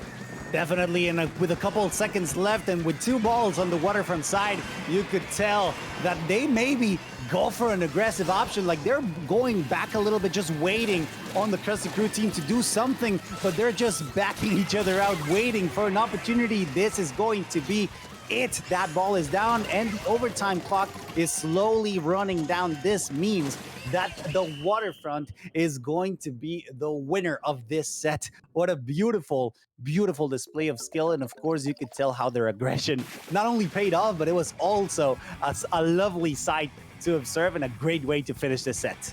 Yeah, and the real difference there was kind of what we were leading up into this set is the fact that Waterfront has played 4 days worth of tournaments in the last 8 days, and Krusty Crew's coming off a bit of a hiatus. So these 2 teams, if they were play again like a month or 2 down the road, if Krusty Crew were to keep grinding, it would probably still be just as competitive with both teams improving. But Krusty Crew, you know, probably not the tournament result they were looking for. Right. But again, you just get something underneath your feet after a long time off. It does a lot of good for you going forward, and which is, again, for these teams is the point of the tournament.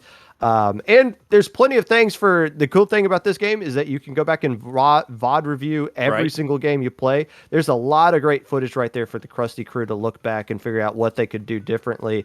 But Waterfront, recognizing the being a little too passive in game 1, completely switched that up in game 2 and 3, and that was the difference.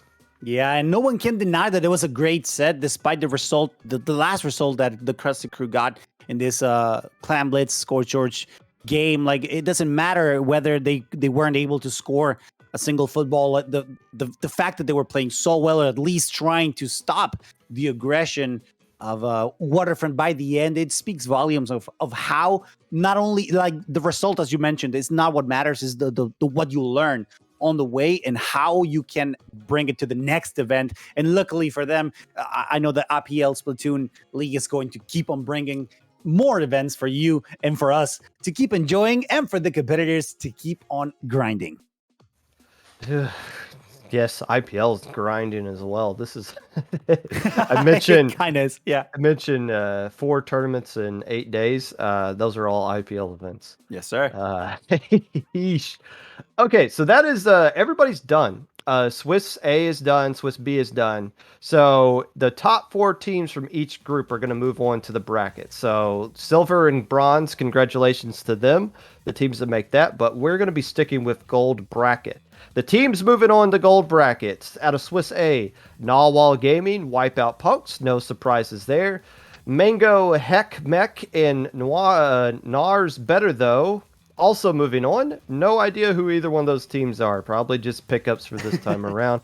Narwhal Gaming is going to be your favorite heading into that one. And Swiss B, Our old pals Uwu went 5-0. Evening Tide, who was a little shell-shocked by Unlimited Women United. They finished second place. Oh my gosh, there's no way I can pronounce this team. Scenario made it, but this Oni... yeah, I'm not even going to try that. Which one? Which one? Number 3. Okay, I'll post it in our secret chat right here, but that's what it is. Octoling. Okay, Octolingerhalt.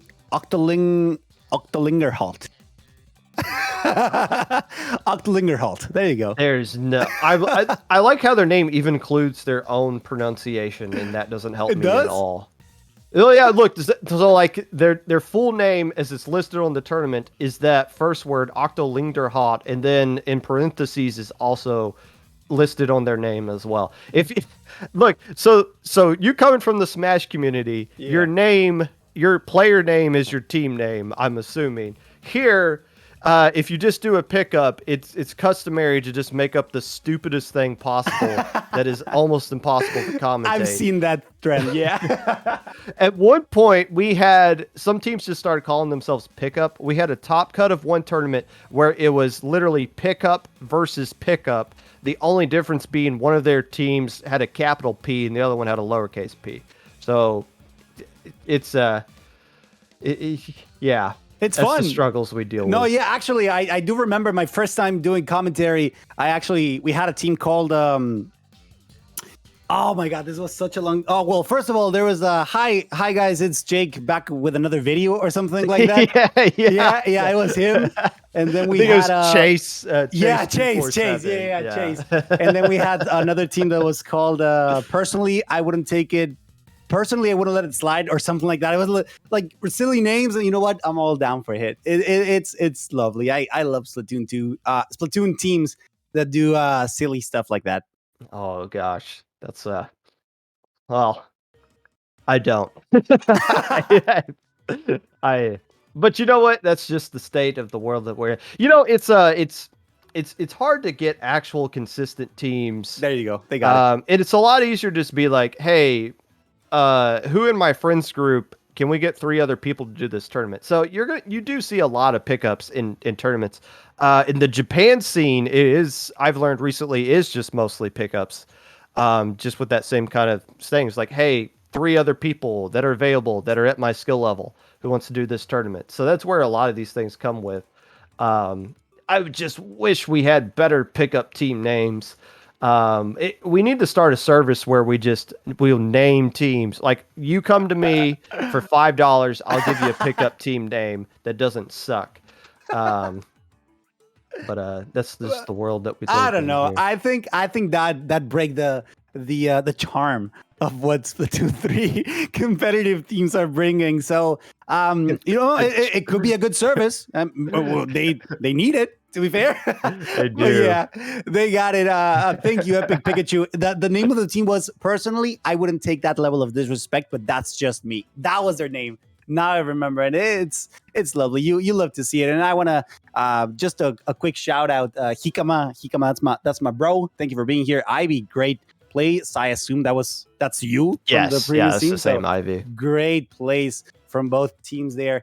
Popgun, what's gonna happen next? Are we gonna jump right into the gold bracket? Are we gonna take a break? What's all the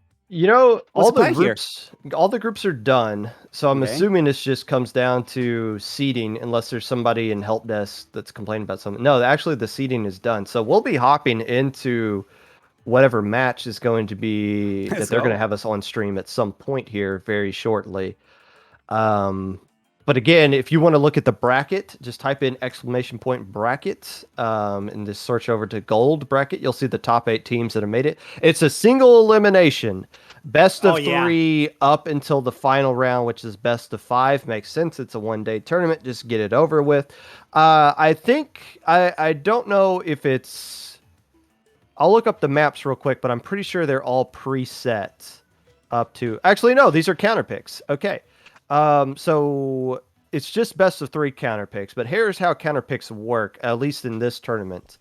If you lose, you get to pick the map and mode that the next game is. However, you cannot pick a map or mode that you've won on in the set. I believe in makes your sense. world that is called Dave's Stupid Rule. Yeah.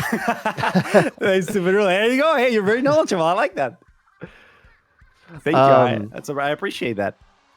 But but yeah, okay. So the little bit difference here from Smash Brothers, Yeah. you just get to pick the map. Here, stage, you yeah. get the map The and mode. you get the mode. So you Yeah, have, that's interesting. if you lose, you have an insane amount of power. And there's That's been true. some other, in Proving Grounds yesterday, we worked on a strike method, which was the loser picks the mode, the winner bans 2 maps, and then the loser gets to pick from what's remaining out of that. The problem with online is, getting answers out of people is like pulling teeth, and counter picks can take a while. So this method here is a little bit quicker, and the most important thing is when it's best of 3 counter picks, winning game 1 pretty much is, it's not a guarantee, but it pretty much gives you the set. Because if you lose game 2, you get to control the ultimate game 5. It's like winning game 1 gives you home court advantage for the rest of the set.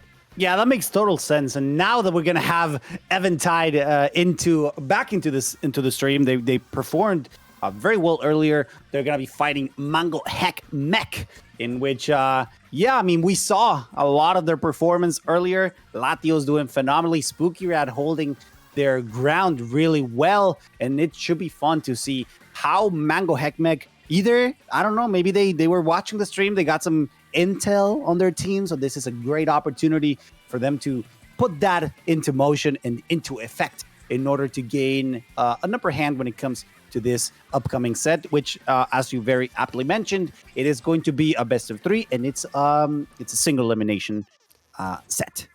Now, Mango Heck Mech, who we have not seen on stream yet, or at least you and I haven't commentated them. There is a German league that is known as DSB. I don't know exactly what that stands for, but it's kind of like Ludi, where you sign up for it, you get placed in a div based off your skill level. Like Div 1 being the best, Div 7, or this goes all the way down to Div 8. Like the Great Shark and all that? Yeah, Mako. Yeah. So like Div 1 would be the equivalent of like a Great Shark, but it's just for the teams that sign up for it. So Mango Heck Mech is a Div 1 DSB team.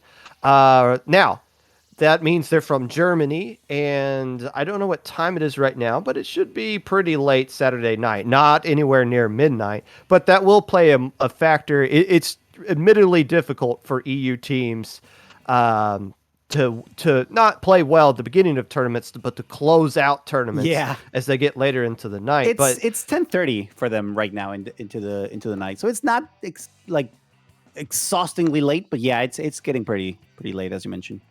And it's just best of 3, so if they were to win it, it would be around midnight by the time they would finish out grand finals, which works out for them. Plus, it's not a school night unless they do school on Sunday over there. Kind of cringe if they do. But Mango Heck Mech is an actual team. I saw EST on that roster that just got pulled up there, and I was like, hey, I recognize that player. But yeah, those are all players that are actually like Div 1 in Germany is really good. Yeah, so they might have a bit of an upper hand. Of course, coming back to the fact that maybe, I don't know, I would hope that they were watching the stream, so they would have gotten a little bit of intel on maybe their play styles, maybe a little bit of how their team composition is going to be running, or I don't know, maybe they did their research before the match started. I really don't know, but as you mentioned, being considered or classified as some of the well-graded teams over there in Germany, the European teams are definitely going to give us a show tonight, in which Eventide is going to try to, stop them, or at least trying to challenge them to the best of their ability. The players are slowly getting into the lobby, into the fray, so worry not. They're just getting all readied up for you guys to enjoy. Thank you so much for sticking with us. Thank you so much for also sharing the stream. More people should be aware of these kinds of events. Of course, the IPL Splatoon League is doing a phenomenal job, so make sure to follow them, not only here on Twitch, but also on their social media, so you don't miss any of the newest updates. Hey, we're grinding to get partner eventually. Yes, sir. Just have to stream a whole heck of a lot more, but still, yeah. keep up to date. We're doing a lot of stuff, doing a lot of new things, and maybe some new things coming down in the future. Who knows?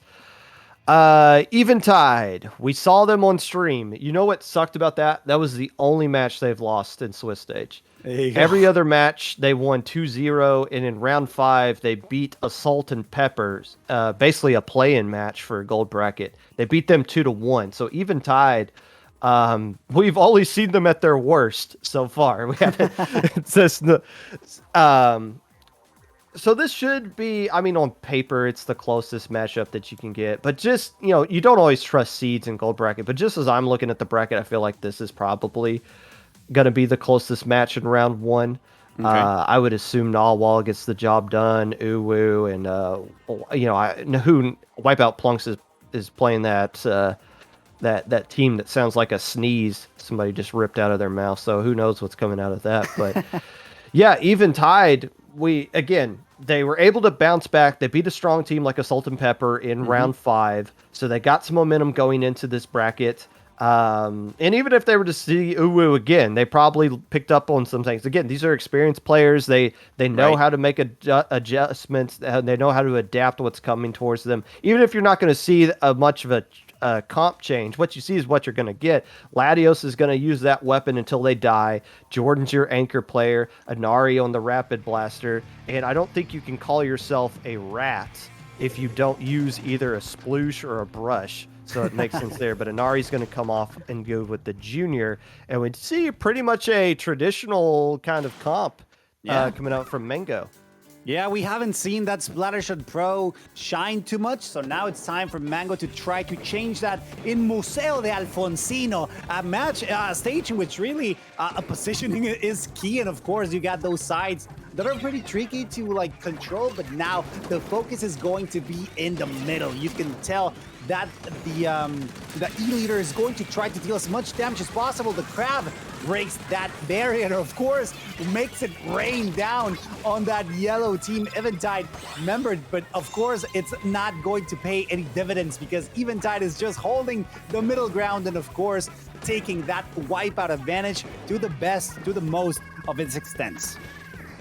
Yeah, and look how quickly they're pushing up right here, taking the fight away from the zone, creating a lockout, popping that bubbler maybe a little bit early as it already gets erased and nobody was really there to kind of threaten it.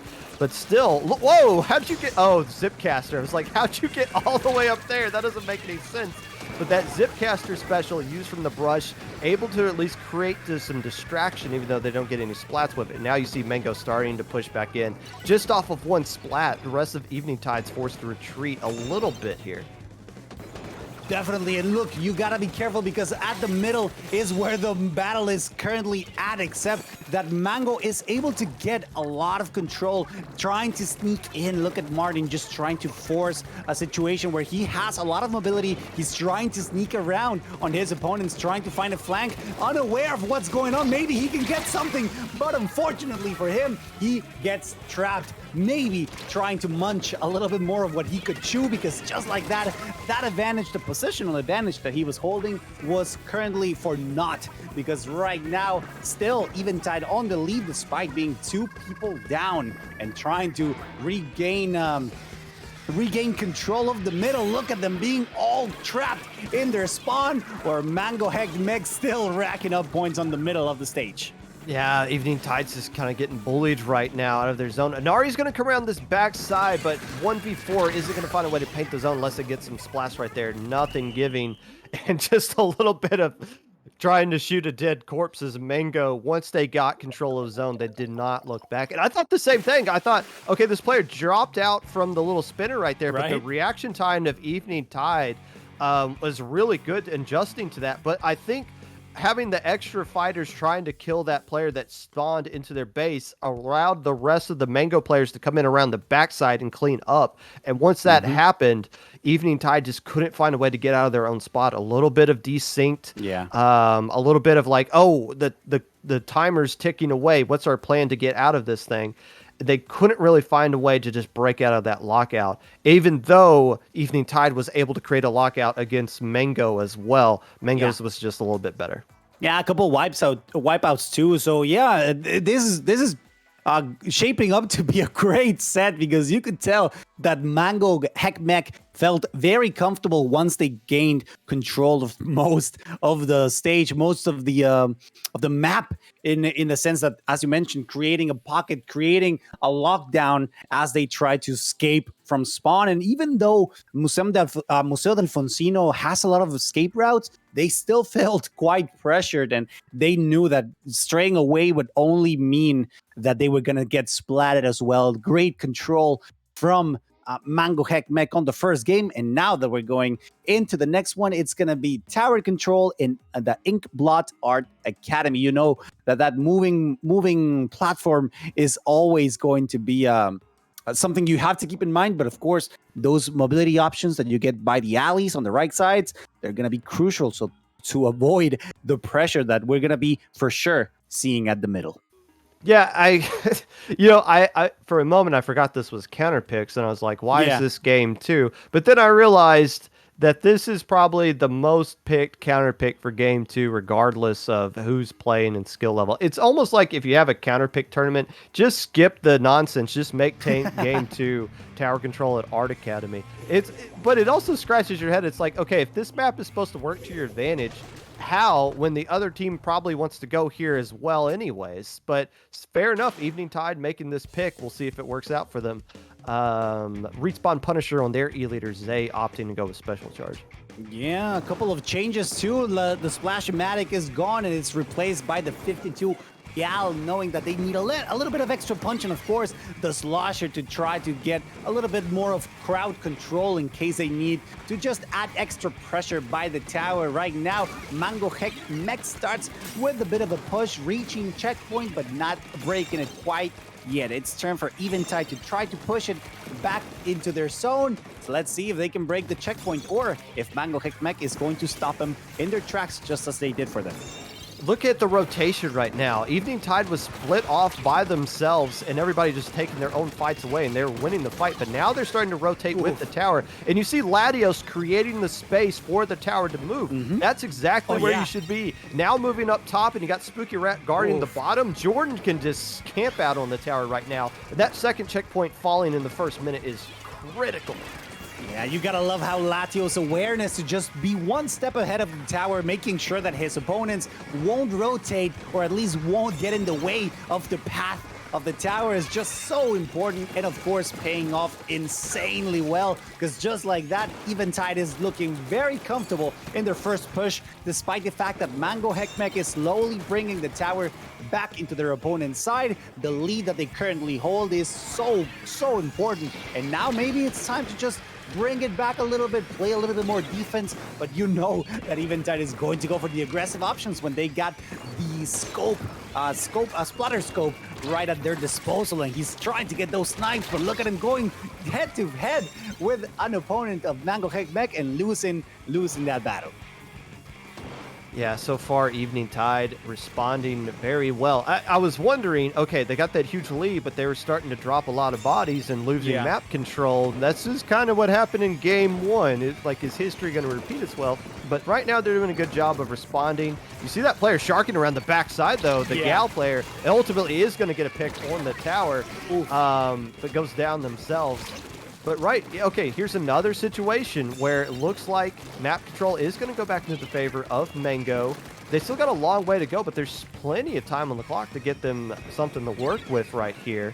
This is a question of what is Evening Tide's defense going to be, because I feel like they're going to have to be on the defensive side for the next 2 minutes. Because Mango's finally starting to get a hold of mid.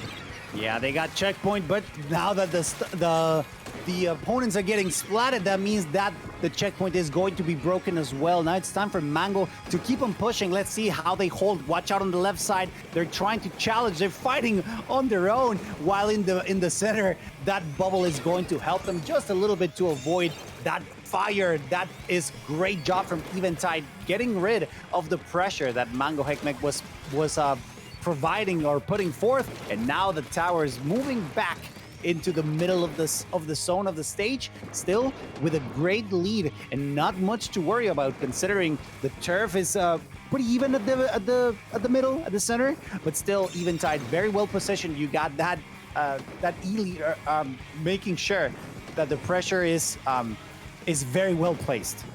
What the heck was Zanari doing? Just popped Baller onto the tower and just rode away with it, doing a great job of stalling things and allowing the rest of their players to spawn back in. But now Mango's back on control of the face. But look, because of that distraction, Inari allowed Latios to get back in to get that double, and now Will's being the last player left alive, forced to kind of retreat a little bit here.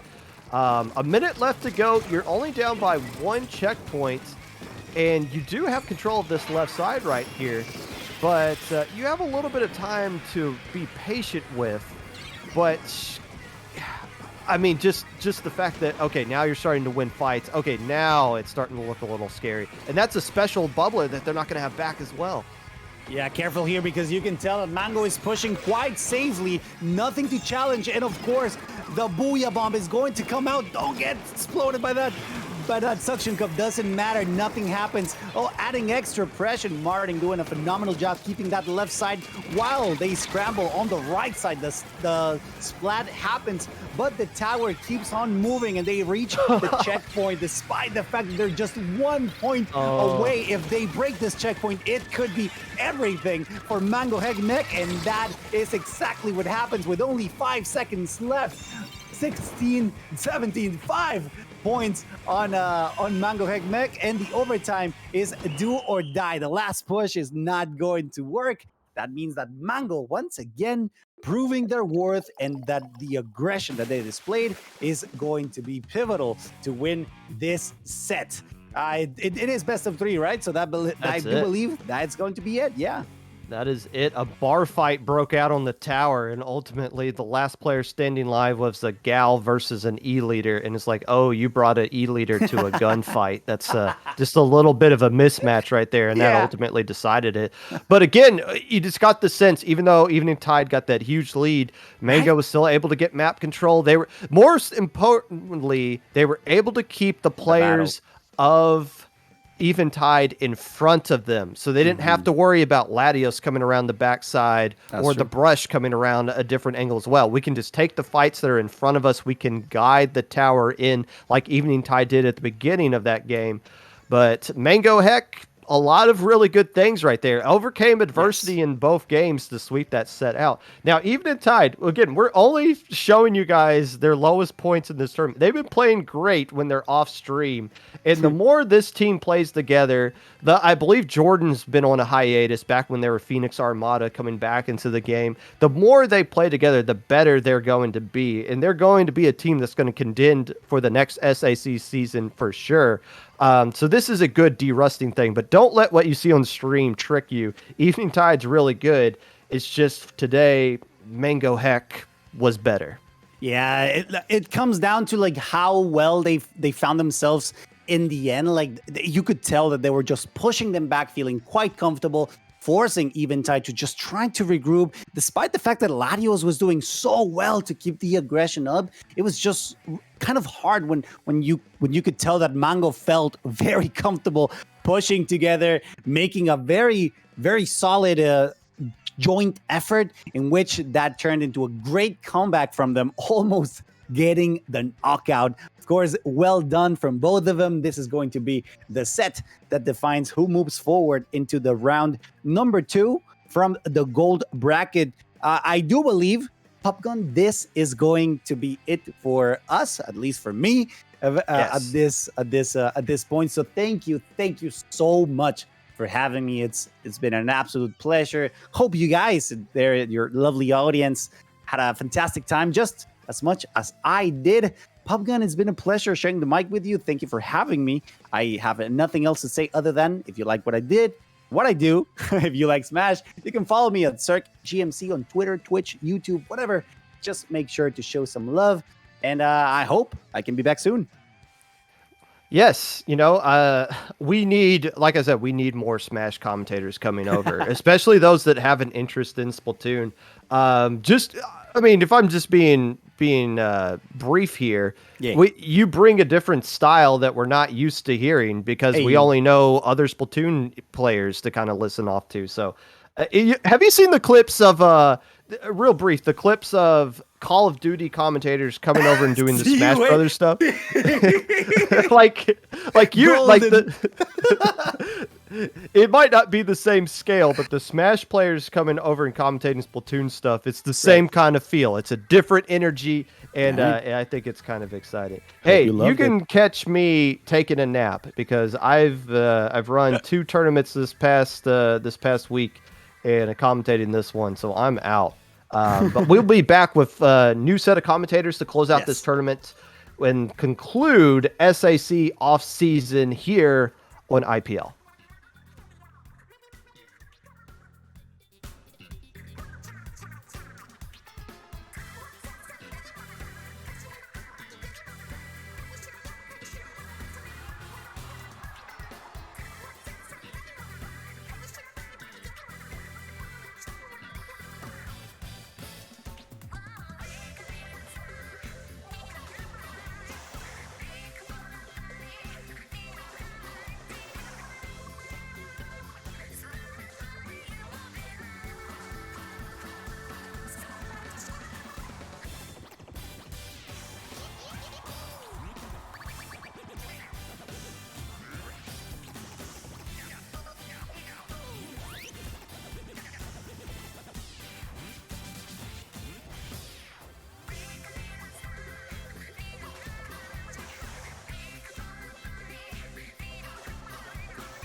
And welcome back to our SAC off-season.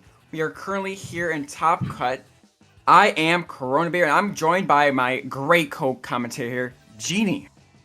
Hello, everybody, and we've got two good teams here coming off some upsets on the seeding side. Their Swiss performances were both of them strong. Most teams that made Swiss here were either 4-1 or 5-0. But Near's better though, beating Uwu with a nice in a close 2-1 fashion.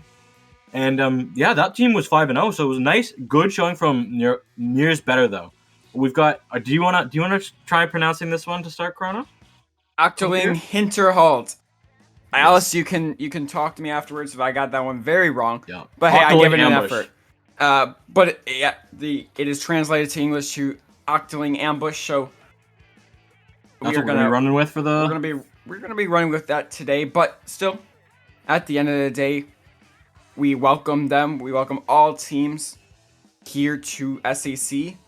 And we're glad to see him here, one of the best teams here. Yeah, this is gonna be. It's great to have a nice mid-level tournament right in the middle of it's off season. After low wink, you get some of these. I'm pretty sure we've got quite a few low wink teams that played just in the low wink and had some good, strong performances. But it's nice to have an off-season match to help mid-level get kind of what they need, get some tournaments they need. They want to get a tournament that they can really shine in and get a lot of the spotlight. But speaking of shining and having the spotlight, Zone's Inkblot.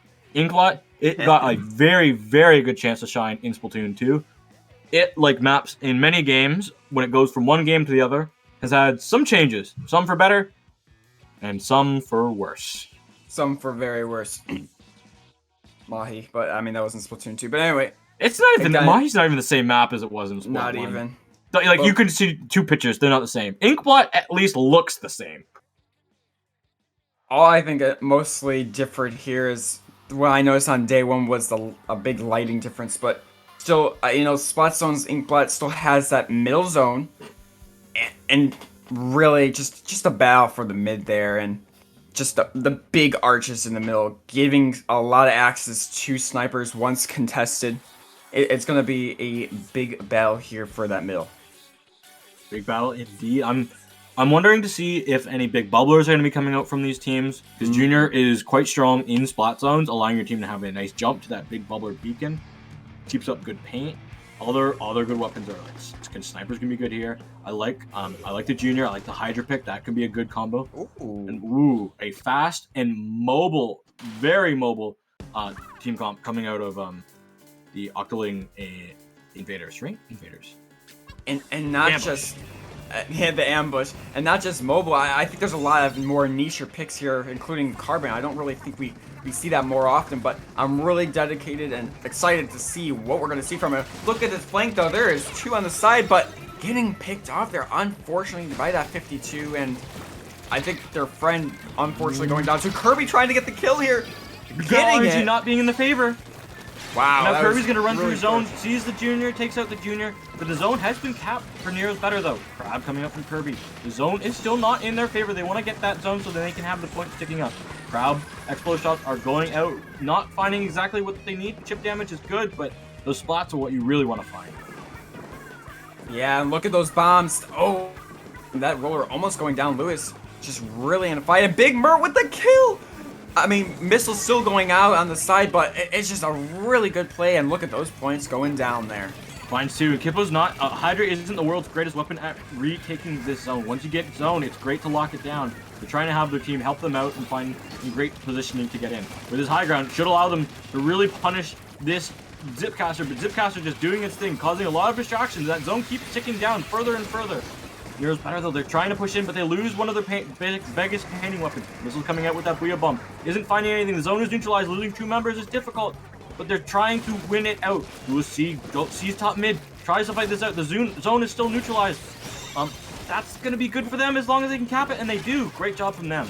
Right when they needed it. And that was quite unfortunate for that Tetris player there. Hey, really, they're really just getting denied there. But now zone is back, and Nair's better though, and they are really putting the pressure on. Big Mert and friends on the side of Octoling Assault really were super aggressive. And that special literally negating that whole special there. Just really unfortunate here. As now the Hydra is actually in position, Genie, to get this. Oh, huge bomb from the Junior! Junior's got 2 with 1 bomb. That was awesome value from that. And is trying to have their team help them out with this fight. And that's going to be a wipeout. Exactly when Octoling Ambush needed that zone cap. Because there was no penalty on nearest better, though. So that could have, they have fallen there. That would have been, honestly, the game. Wow, really our clutch play, and it all started with that Junior player getting 3 in the end, struggling a little bit on the last one, but hey, 3 is better than 2 and a death. Here comes the Reslider, almost getting a kill, but it is a death sentence there for Big Mert, and the clock is ticking here. Big Bubbler out for Near's better though, and the Booyah secures it.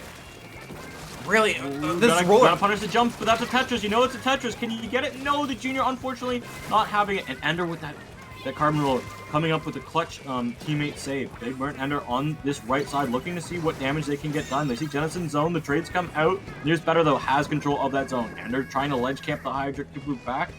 And that's both teams just kind of fighting this really scrappy neutral fight. I have zero clue how Big Mert is doing here. I at least 2 or 3 points where I think he should be goners. But he is staying alive here. Unfortunately, that Carbon and 3 total members of the Octoling Assault is down for the count. So now, that penalty keeps on ticking here. Near's better, though, trying to get rid of it entirely. Once they do it, it's going to be on the Octoling Assault to get something done here. Ooh, both teams looking to try and find what they can have. Reslider crowd being popped. That's the entry tools that they need. Near's better pops with a defensive whale and a bubble. That's what they wanted to have happen. Zipcaster coming out from Octoling Ambush. They can't find what they need. Penalty is gone. Clock is ticking down for Near's better though. The fight is still going on. Both teams have the zone neutral. Super scrappy. Genesis trying to find what they need. Wheel Bomb goes down. Kapoo's gone. Hydra's gone. Genesis still trying to fight, but can't land the shots. The zones are still ticking. Somehow Near's better still has the zone. Whoa. They can't quite get it. They're 1 point off. So close. Wow. Surviving and staying alive. There are 37 seconds on the clock here. Octoling Assault trying to get something done here and keeping it alive. Look at Kirby just sitting there in mid with the squad, not doing much. And the Crab is out. Look at all these specials on both sides. Remember, you know, even if you're defending, you need something to stay alive, and those specials are really important. Nair's better though, getting that zone for just quite a bit, but 1 player going down on the way. They need to get zone quickly here. Lewis C is going to be going on the right. Sees one. That's going to be okay, but they have to get zone. Zone is big on this map. About 5 seconds left. Missiles going out. Can they get to the zone? They have to neutralize it and cap it as well. They're very close. Can they get it? Can they get the cap? No, they can. Yes, they can. Right at the last possible second. Octoling and Ambush now goes 3 down. This is dangerous because the penalty is so low. Wow, what a play. And just that, like, not even a second remaining here. Octolings need to get Scroop up and get a big fight, but they got 7 seconds remaining on this penalty. Reslider comes in. Can it find what it needs? No, it can't. The trades go out, and the lead has been taken by Near's Whoa. Better. Somehow, at the last possible second, they're able to take the game in overtime, and they steal it from Octoling Ambush right when we thought the game was over. Unbelievable. This is literally the first game here in our semifinals. We've got many games to go here, and wow. It's just a very fair match. And just a very exciting match. Both these teams are just so good here. Obviously, being in our semifinals top cut here in our off season, it's just wow. It's just you got to be the best of the best to get the W here. Yeah, best of the best. Both these teams proven why mid-level is so entertaining and so talented. Ooh, we're excited for the next stage. Remember, this is counterpick, so we Octoling Ambush will have the chance to counterpick a map that their comp will favor, and with an interesting short range powerful comp, I feel like they have some tricks up their sleeve they can pull out. Yeah, and just remember though, just from a psychological and just me thinking in general, obviously getting that first map in general just puts Nair's better though at a better more of an advantage, guys. In this end, because if the Octoling Assault do indeed win this last round, they get their own counter pick here on that 3rd stage. This is a best of 3 situation, so you know Nair's better though. Just gotta win 1 more to win it all. But let's look at our next map: Tower Control Inkblot. We don't want to go away. This is this is a good map for both of these teams, and it's a good map to spectate too. Really? That last match, which came down to 1 point, not once but twice. It might be, you know. Yeah, that we could have. Honestly, I wouldn't have been mad if we had another Splat Zones Inkblot game. That would have been. I'd sign up for that again, because that one was so close. Either team can get it. This time, tower control. I'm interested to see, because Hydra actually gets a little bit of an advantage because the Hydra doesn't have to worry about moving towards you because of tower. It can just sit on tower and people can just rain terror down. So you kind of bring the Hydra closer to you every time that Nears Better though is pushing. But I also think that, I do think they're going to switch up their comp here a little bit, but if they do bring a more aggressive overall kind of comp here, I feel like tower controlling bot at times could be a map where you can just kind of steamroll through. And once you get through a checkpoint or two, the Hydra's going to just get disadvantaged, and it's going to be kind of really hard for them here. So, it goes both ways. Lewis, you coming out on that rapid blaster. Okay. That's that Ink Mine and that triple Ink Strike, a special that really gets underutilized. But then again, it's not on very many weapons, so kind of hard to see sometimes. But looking at Nears Better though, it's just a really more defensive combo. Obviously, you switch out to that rapid blaster. It's just good at the chip damage and just keeping things alive here. But look at this. Like I said, it could go steamrolling for Nears Better though. Already getting that first checkpoint out of the way.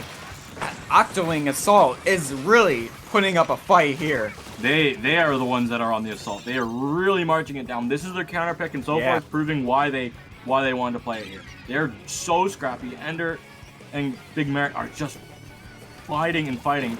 Kirby does find Genesis up in the top right. That bomb isn't able to find what they need, but oh my gosh, they just keep pushing this tower all the way to down to 24, and we're not even into a minute off the game yet. And this third checkpoint could fall.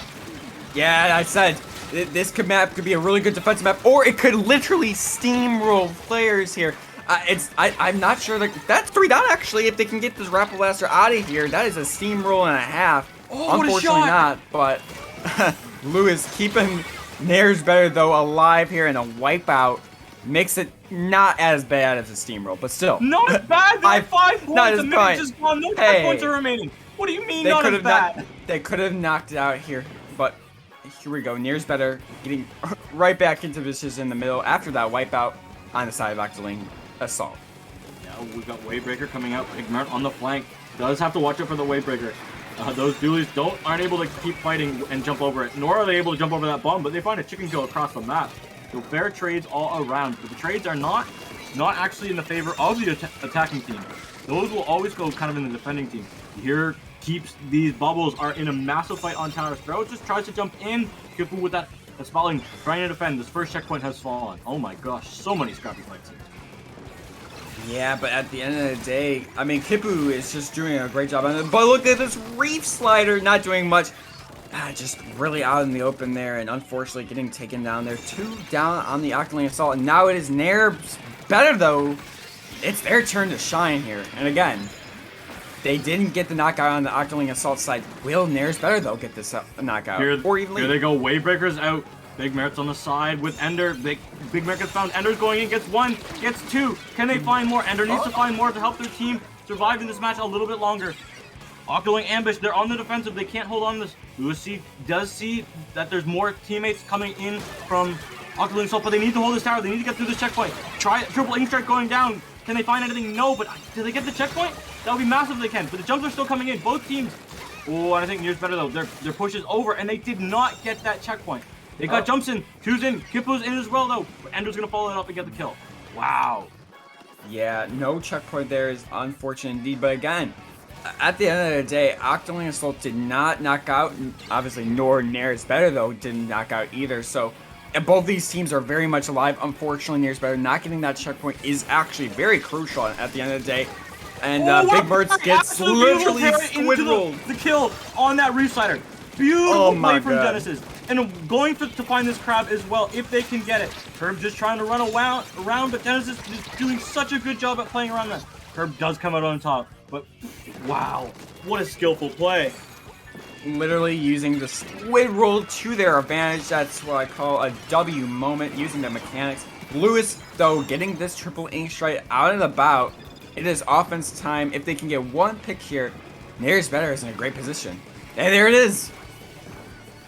Big bubbler, but Genesis has fallen. That's their biggest spear. Yeah. Gone.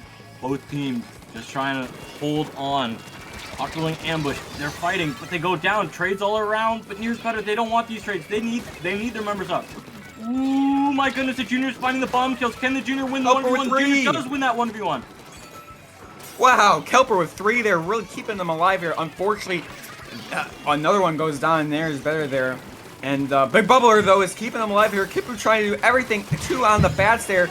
They're jumping everywhere. A trade, unfortunately. Are they not going to get this again? No, I don't think... They didn't even get that checkpoint again. 23 minutes. 3 seconds, actually. 23 seconds remaining. 23 minutes? Wow. 23 minutes. What's the team game you playing? But here we go. The final fight is upon us. Oh my gosh. Octoling ambush. They've fallen. That's 3 down. Just Big Mare alive. And that Reef Slider.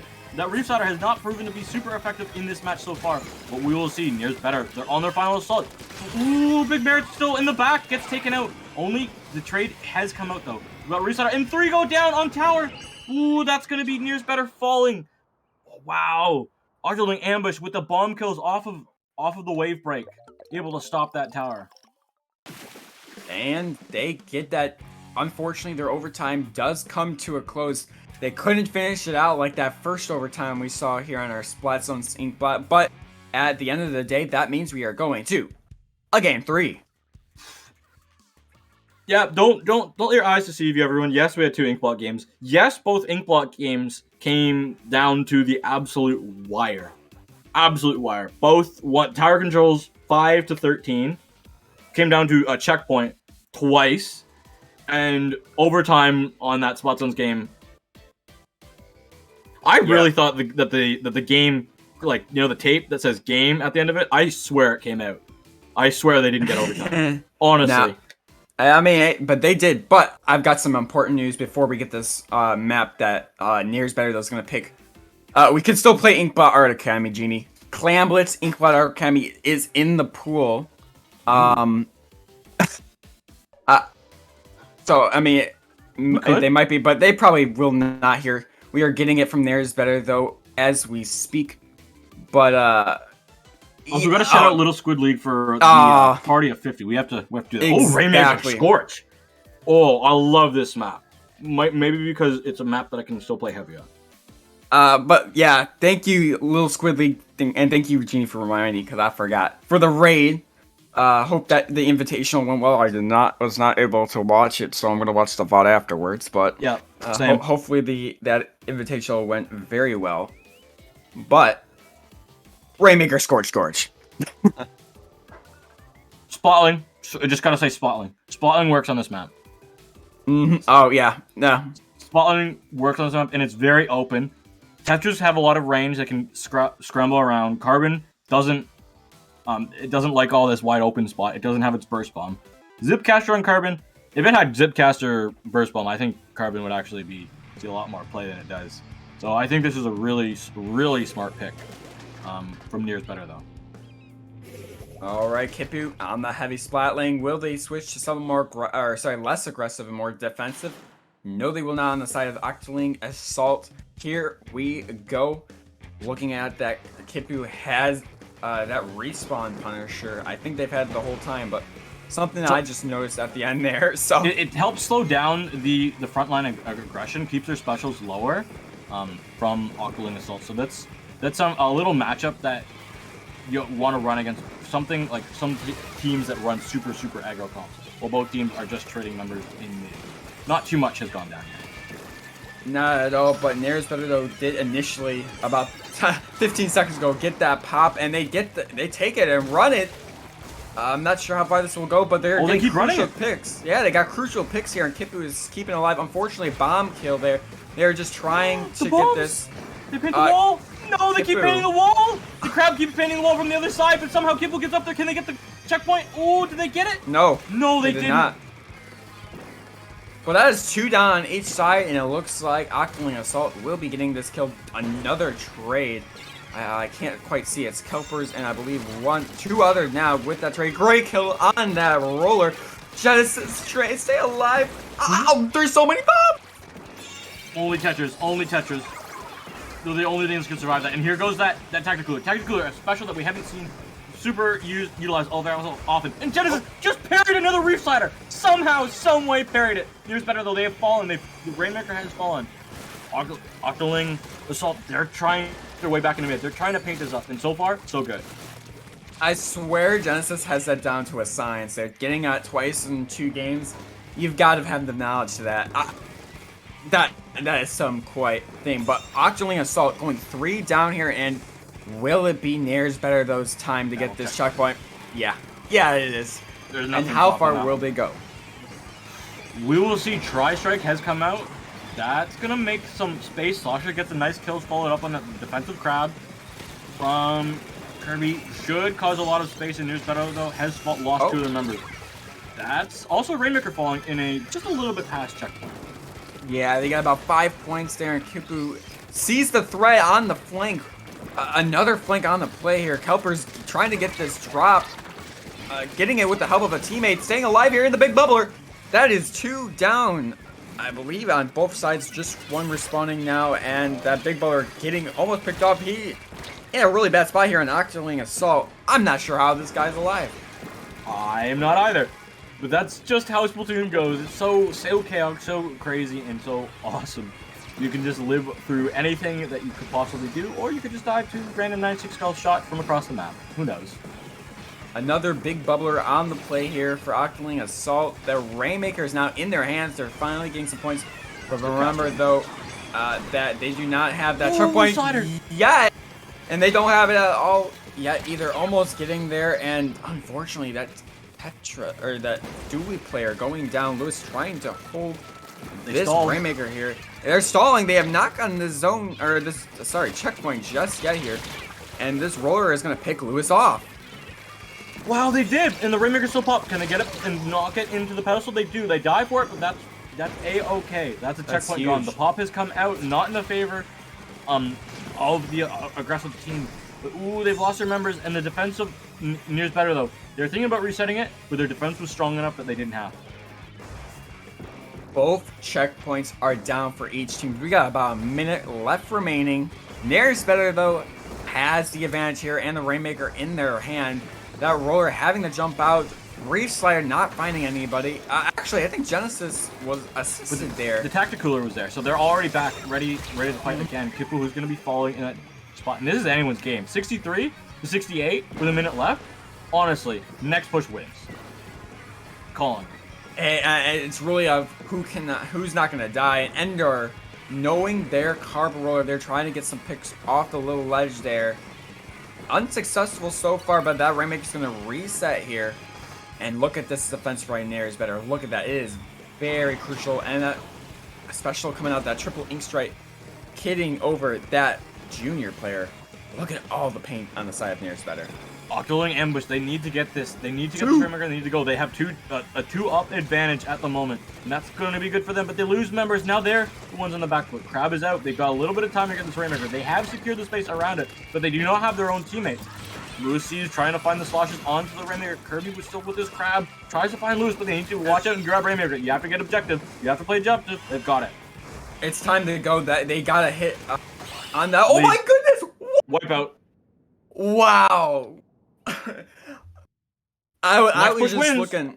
Exactly. I was looking at that flank there, but hey, thinking about that flank, they were very disconnected on the side, and Nair's better though at the end. I mean, I guess last player, I think it was the Tetra player that got destroyed there at the end. Just really disconnected there, and more offensive than needed there. And hey, at the end of the day, what a final play! Wow, by the Octoling Assault. Amazing way to hold in with those games. All 3 of these games. And here's better though. Octoling Ambush. Amazing. So close games. 3 insanely close games. 2 of them came down to overtime 1 points. I also, I mean, they all went to overtime. That's what I was gonna say. It went to overtime in some respects. Obviously, some ended earlier than others, but hey, I mean, wow. What a match between these two teams here. Unfortunately, we have to have one win, and that is our Octoling Hinterhalt team here. Congrats to them, and they will be going on to our finals. Yeah, they're gonna be facing the winner of Naywall versus Mango for our grand finals, which will be a best of 5. And if you're excited for that, I don't recommend going anywhere because we will have that ready for you after this break.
Hello, everybody, and welcome back to Grand Finals of SAC Off-Season Tournament. We have Octoling Ambush versus Mango Heckmech, coming off of a big upset over. I think it's a big upset over Naywall Gaming. Do you agree with me, Corona? Here? Yeah, I mean, when you get to this point, I don't think it's a major upset, but I think at the end of the day, it's still a great W. And hey, you're here in finals while they're in the third place match. So no, true. Very, very true. We have an all-German final here, so that is something that we don't usually get to have happen too often. Yep. And I mean, at the end of the day, though, this is gonna be a best of 5. Best of. I got, you can fit in your palm. It's not just 3. We got 5. 5 maps. I was gonna say, you can fit a best of 3 in your palm. I think you have to have 2 hands for a best of 5. Yeah, I agree. Best of 9, you have to have like a whole arm load. I mean, you gotta have a whole back pocket for that. Yo, I think. when it's was a it? lot of Was space. it who? What was it? The best of 32 turf war? Was that? I forget who that was. I've Like, never best wanted of to play 32. one of those. Can't it just be a tie? Yeah, but like the tiebreaker is whoever beats Octo Expansion first. Okay, I think I can do that. Because, spoiler alert, if you haven't played Octo Expansion, Uh-oh. the final battle is a turf war. Oh yeah, true. Okay, no, you're right. Mm-hmm. But Gina, I'm sorry to break it to you, but we're not playing turf war here in Oh, SAC. darn it. I hope I joined a Grand competitive Finals. tournament to play turf war, bro. Not Zones Hagglefish, the best map and mode combination in the game. Yeah, I mean, yeah, Zones Hagglefish. I'm a fan. I'll put my hand up. I'm a fan of Hagglefish. I'm a fan of Hagglefish. I'm a fan. It feels I'm a like a good balanced Splatoon 3 map. Is it because I like playing Eater? Maybe. Is it because Splash Roll is good here? Maybe. Is it also because Zipcaster on Carbon Roller is good here to get the enemies on the little party thing? Yo, I gotta shout that out. Somebody's Table Turf level 50. Absolute legend. Here in SAC Finals, and invest all of your hours of your day into Table Turf. Actual Shad energy. Wow, but I mean, we're seeing Bucket straight out, and another Bucket, Explasher, come in here. Look at the paints, so much, but at the end of the day, Explasher's doing a lot of damage here, and getting that first zone cap is a Mango. Big Bird on the left side here, trying to get something done with his big Tetra machine, but getting 2 is his teammate, Big Mert causing the distraction, Ender causing the destruction. Great teamwork there. Ooh, Ender's trying to just stay alive, and great job. Big Mert's gonna go in with that Reef Slider. Does find nothing but that. Oh, does get 2 actually. I lied. And Ender find. Excuse me, how far is that range of? Oh, the chicken. That's right. Never mind. Auto bomb. I was gonna say, how far is the range of the Carbon Roller? Not that much there, but look at the range of 50 points. Yeah, we are already down to the 40 mark for Octoling Assault here in our first match. Zay is just trying to stay alive. 2 of their teammates are down. 30 remaining on the clock. 4 full minutes left to go. And hey, Octoling Assault is looking at a lot of turf here. They're looking a lot. This out. But the gals made their way around the zone. They have to stay alive. They go through their own splash hole into the big bubble. They follow the last 2 members of Mango Heckmech down. There's not many members left to play in it, and only one, and that will be Zone. Zone done. The game's over. Octoling Ambush. They take that first game. That's the first one, folks. I mean, that's all. I think we watched our first match here in our semifinals for about 6 minutes, and that was just done in about 1:30. So, yeah, not much to say there. But besides that, I mean, we got to take a look at Mango, and I don't know. I just think their play was just not as a group. I mean, I think Octoling Assault here, Octoling Hinterhalt was more of a team player kind of thing, and just overall, you saw at the start there the destruction by Big Mert. Honestly speaking, Big Mert didn't get any kills on that one play, but just let his teammate, I think, I forget which one, maybe it was Ender on the Carbon. It was Ender, it's perfect, you're right. It was Ender on the Carbon just to do the massive damage, and from there it was just a lockout there, Genie. Yeah, and the map, spot zones can really go quickly, especially this map isn't super short. It's about average length in this game, I find, but it takes a long time for you to get from your spawn, and the zone is always ticking, and the zone ticks quite quickly. So if you don't win 2 fights in a row, the game could easily be gone. And we just saw that there. Now, Genie, we are waiting on Mango Heck Mech. They have about 1 minute to pick their counter pick here. Again, we are a best of 5, so we're gonna have a few counter picks. And I also wanted to update our viewers on something I said that was misinformation.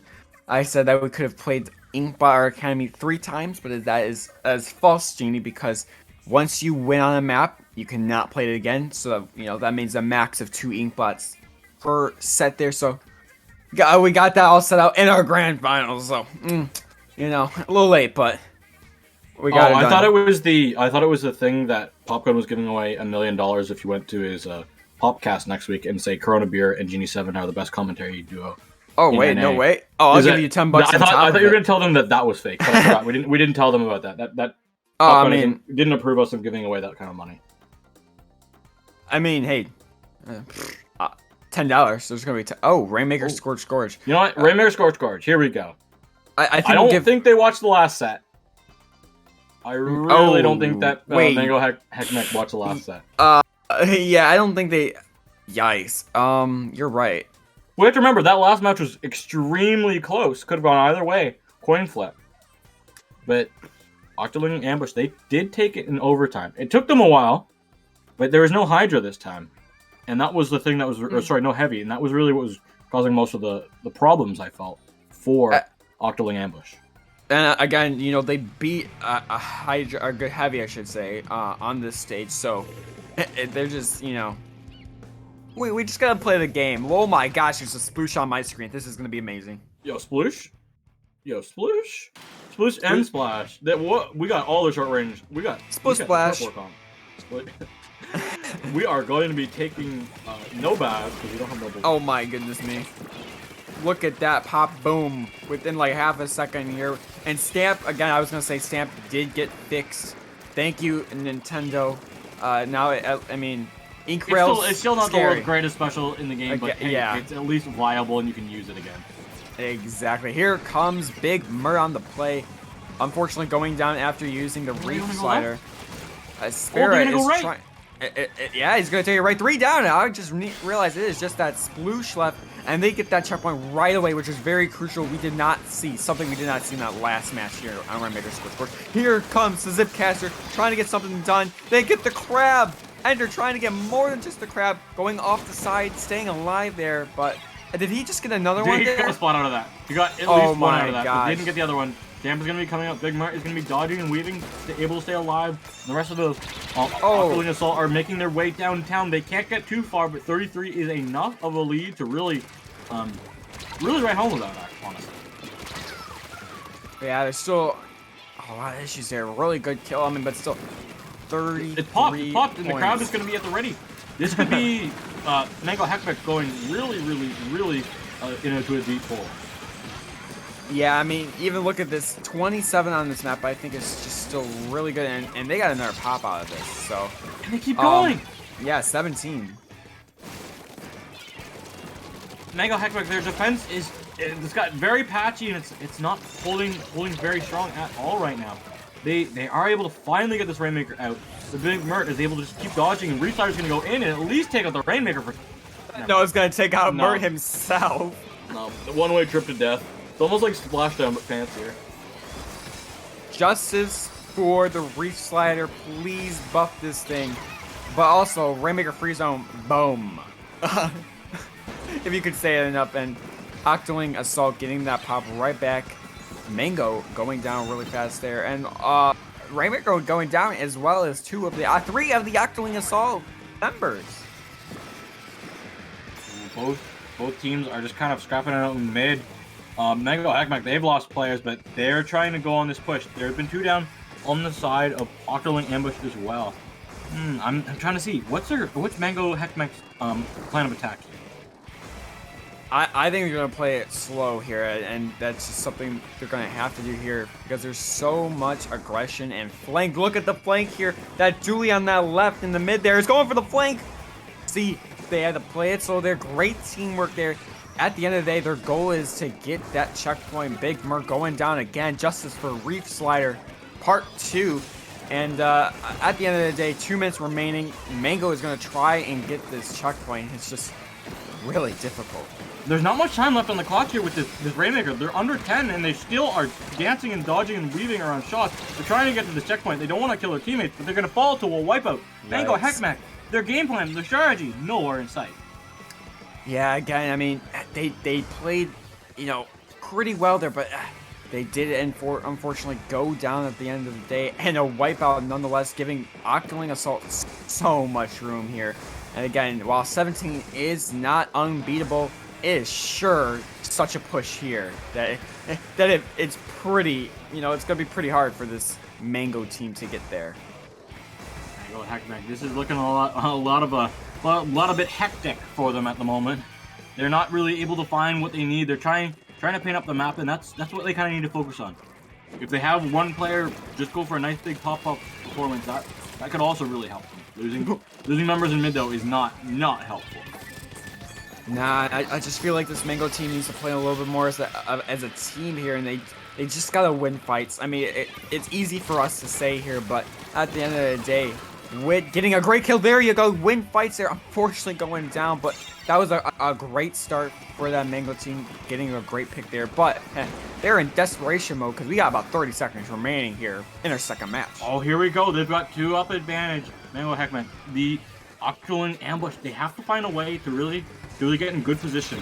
Just try and stop this. They don't have to stop this first checkpoint. All they need to do is stop the ramp. And never mind, Ender just says, I'll stop the ramp here and there. Even before the first checkpoint. Even before they're up the ramp. And now that pop coming up from Mango Heckman. Trying to find their way through this zone. Trying to find Rainmaker. Trying to find a way to grab this Rainmaker. Because they need to grab it here. They need to grab it now. Yeah, but we got about 3 seconds remaining. And now we've got a chance at overtime. We're getting a kill. I don't know how he got that.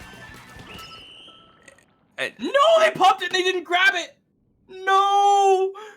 Octoling ambush came in from the top route. I'm not exactly sure who it was. The Rainmaker got popped. The Reef Slider got stalled out by the Killer Whale. And wow, Octoling ambush coming out with that massive Rainmaker grab right at the last possible second. Kirby doing a great job there. Double dash, dodge roll. Right at the end, snatching it out of their hands, and that's why. Yeah, it's dualies. It's got the fast dropping. Just wow, just such great use of their weapon. They know their weapon to a key here, but Mango in our grand finals here is up against the wall. They need to win all 3 while playing against Octoling Assault's 2 possible, if they get to the end here, 2 possible counter picks, but Mango has an opportunity to pick one of their own counter picks. Hopefully it goes better than this one, because there was not, I'm going to be straight up honest, the team coordination, which was in the first one, had vanished. There was no trace of it whatsoever. I'm hoping, hopefully that they, even I know they're a pickup, so I'm hoping that there's some synergy there and they have some other map that they know have a good game plan and a good strategy on. Honestly speaking, I think they need to play a tower control here. I don't know why. I just feel like, but Octoling Assault is really good here. I don't know. I like tower control, Gene. I'll be real with you. That's a very big bias here at the Corona Beer station. Tower control Bluefin Depot? Only the real veterans would know. Wow. Depot. I didn't think I was gonna hear Bluefin Depot out of with the right of the maps that are coming out. If they release Bluefin as it was in Splat 1, it would still be better than Mahi Mahi and Hammerhead Bridge combined. Straight up on. Right. They could have one zone. They could have the zone on one side of the map, and it would still be better than Mahi. Indeed, but we are waiting. Players have 1 minute, or I should say, teams have 1 minute to get their counter pick in to us. Where's this 1 minute timer? I want to see it. There's a clip somewhere of K-Bot with a timer running up the stage at a LAN. Like, he's got his, this stopwatch thingy out, running out of the teams. Like, the 1 minute top, pick your map. But here we go. Tower control, undertow. Exactly. You got your wish. We got tower control. Unfortunately, Sorry to the fine folks who wanted more towers. Nope. No, thank you. Have a good day. I'll send it back to Smash Bros. Mora stays in spot 1. It does not. It should not have come. True, but I'll let Cirque, talk about that stage, but all right, but let's get into the let's get into the real meat and potatoes here. We got Mango Heckmech up against the wall. They need to find a way. They need to dig deep, and they need to find this extra gear, or else Octoling Ambush will walk away as the champions of SAC offseason. Yep, here we go. There's a sniper, Zay on the play, coming out with the range here, and I think that's a really good play because again, you kind of need something to counter, and since everything's not been working at the end of the day, range, hey, what could go wrong there? Unfortunately, what went wrong there was 1 down, their junior going down, and now 2 on both sides. Very much a stalemate here.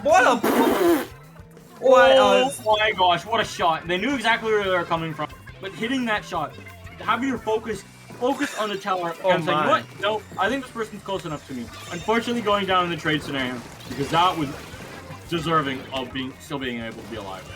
Rip it and ship it, what a play.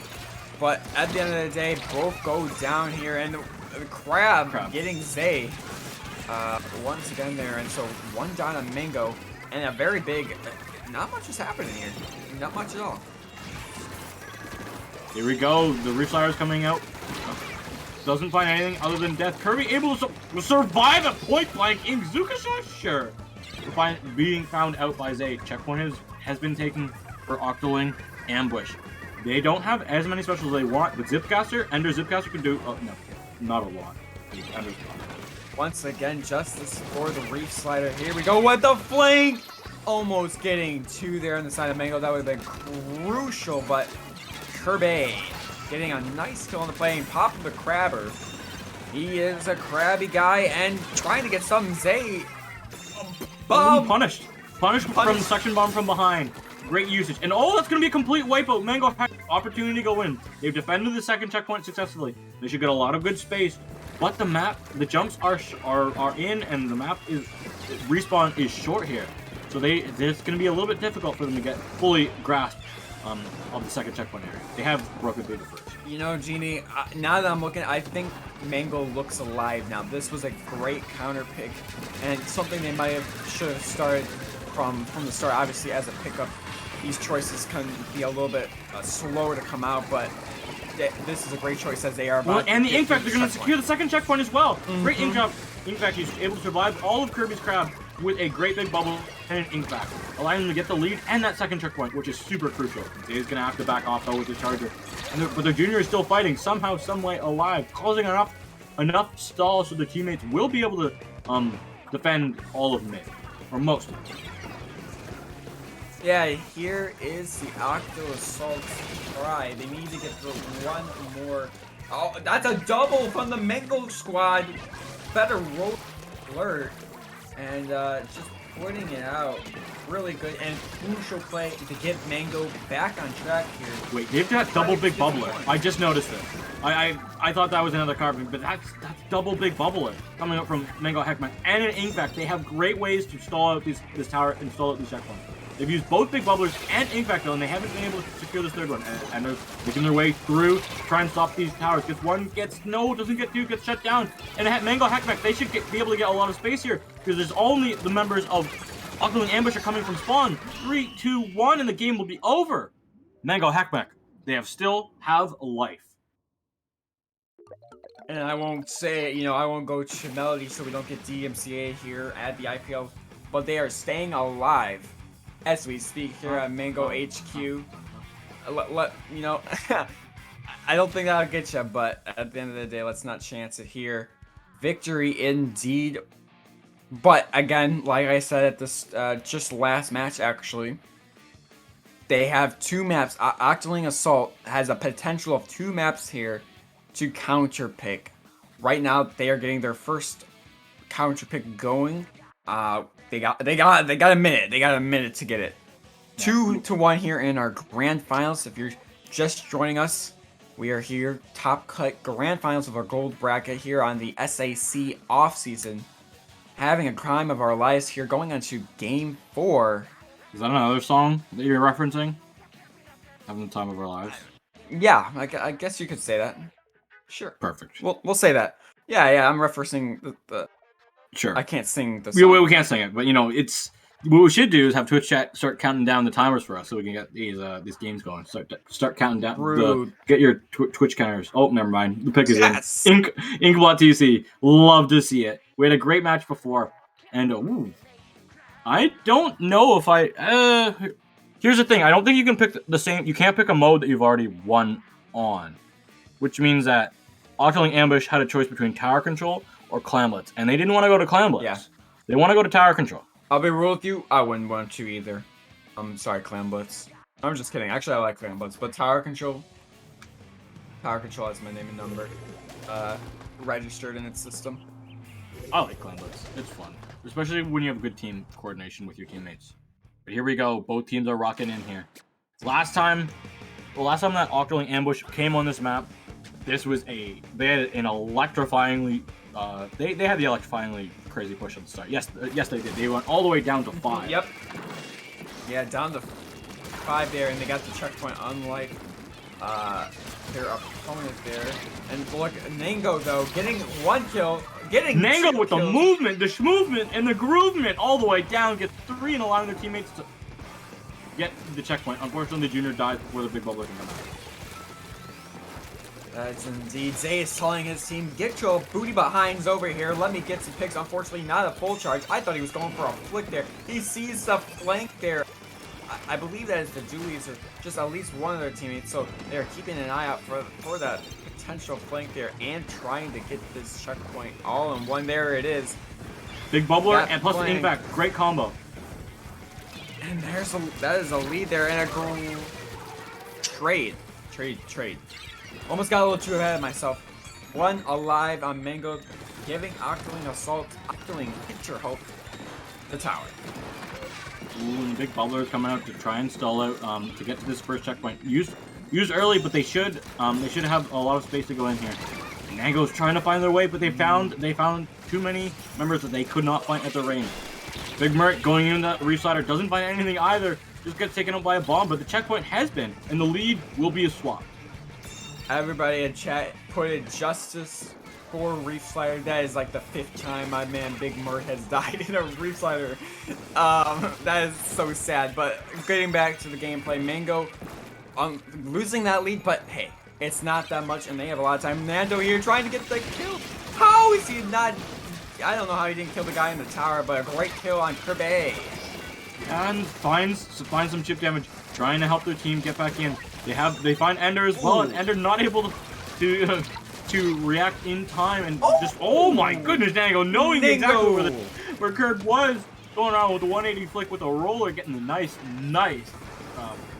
juicy slam. And welcome to the jam. ESC here with the Trizuka. Big Mert and not dying, so they live. Somehow they live. Reef Slider counter of living. 1. Count it up, chat. Count it up. I think he's lived before, but at the end of the day, it's like a 30% chance. But Nando going down, and is Mako gonna get a cheeky lead here? I swore someone was on that tower, but not. Oh no, the movement was too powerful and fell in the wall. Oh, that's a Snapper Canal moment if I've ever seen one. But I mean, Inkblot though, it's unfortunately, but fortunately, we don't have any Snapper Canal for those Snapper Canal moments. But look at how close these leads are here. The Big Bubbler gonna try and make this extension for the Octoling Assault here. 2 down, 1 coming out of spawn on the side of the Octoling Assault. So it's over. Zay Zay's just trying to find some space. They got double Big Bubbler at the ready, plus the Inkblot. This is dangerous for Octoling Ambush. Long range and just get something done. What a pick there. What a EST on the play, getting that lead here for the Mango squad. 2 down. And it is an all-out fight here for the middle. Bats is what was in Mango's control, but really, Octoling Assault is putting on the back pedal. Yeah, Mango Heckback, they needed this. They need this to stay alive in the series. And they're doing well in the tower control games. They've lost to, but Mango, no, the ink armor! They thought it was in Splatoon 1, but it come back in Splatoon 2. Oh, man. Or sorry, they thought it was in Splatoon 2, but now it's in Splatoon 3. Gotta love the ink armor coming out of spawn. Yeah, the whole team got it on the side of the Mango squad because unfortunately they got a wipe out there. Here comes the Zipcaster. I think he's just gonna make an annoyance there, and I don't know what's happened.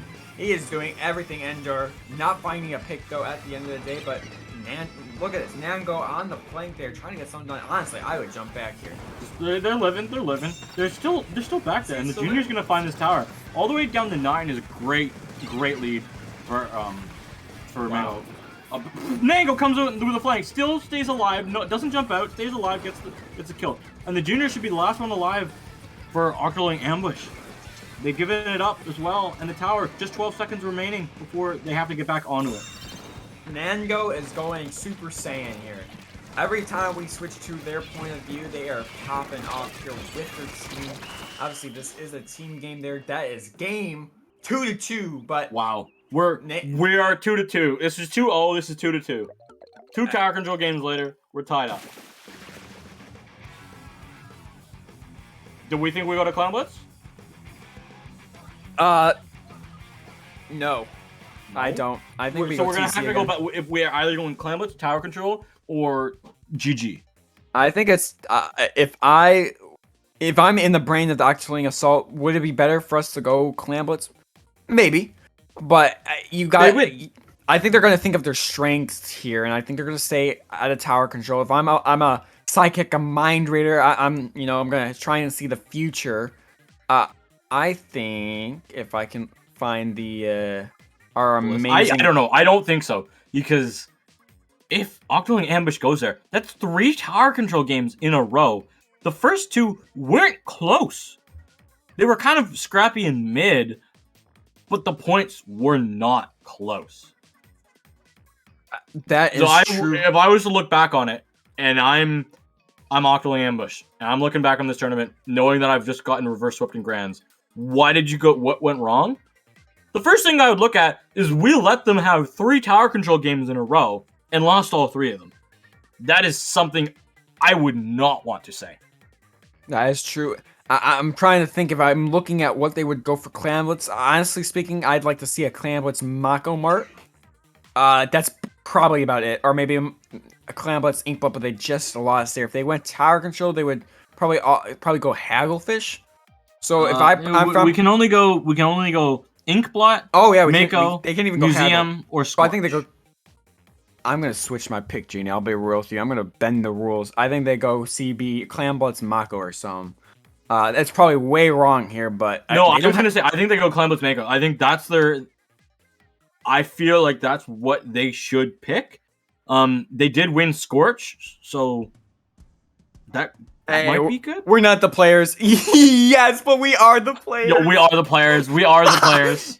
We are the players, dude. I mean, mean, just built different. If you're looking at the map pool, there's really nothing left, to be really honest, in the side of Octoling Assault besides Clan Blitz Mako. If they lose this, that's okay. They went down fighting on a good map pick. I believe that this plays to their composition strengths, and it's not tower control because they've got kind of dumpstered on the scoreboard. At the end of the day, I'll read out just our Clan Blitz map pool. We would have Inkbot, Mako Mart, Museum, and Scorch. Museum, Scorch. I just don't think these teams want to play those maps, to be totally real with you. Inkbot, they just lost on Inkbot. Hagglefish, they can't. For TC, they just lost Inkbot. So. Oh yeah, could they? I don't think they could. They could. They could. Oh, I'm not sure if they could pick Scorch, but technically speaking, they could have gone back to TC Inkbot because they didn't win on that mode nor the map. So they could have done that. That would have been a funny moment. You can't pick the exact same map mode combination at the same set. You can only play it once. Good. I need to read the rules. Anyway, who cares? Actually, that might be a different Makomar. Who knows? Clan Blitz Makomar here. We are getting kind of into it. But I was gonna say right into it, but I'm not sure. I don't think Octoling Assault should change No. too much from what they have. They've picked a different map, but I want to see if Mango Heckmech comes out with the double bubble sniper comp. I really want to see if that's what they bring, because it could work, and that's exactly what they're gonna bring. And Big Mert swapping off into the machine off the I was gonna call it the Reef Slider, but it's the Tetris. You know, Reef Slider is the thing that makes Big Mert die. I can't say justice for Reef Slider anymore, but hey, justice for Reef Slider. Here we go, getting right into it. Big Bubbler in the middle there. Zay kind of keep an eye on that left stack there.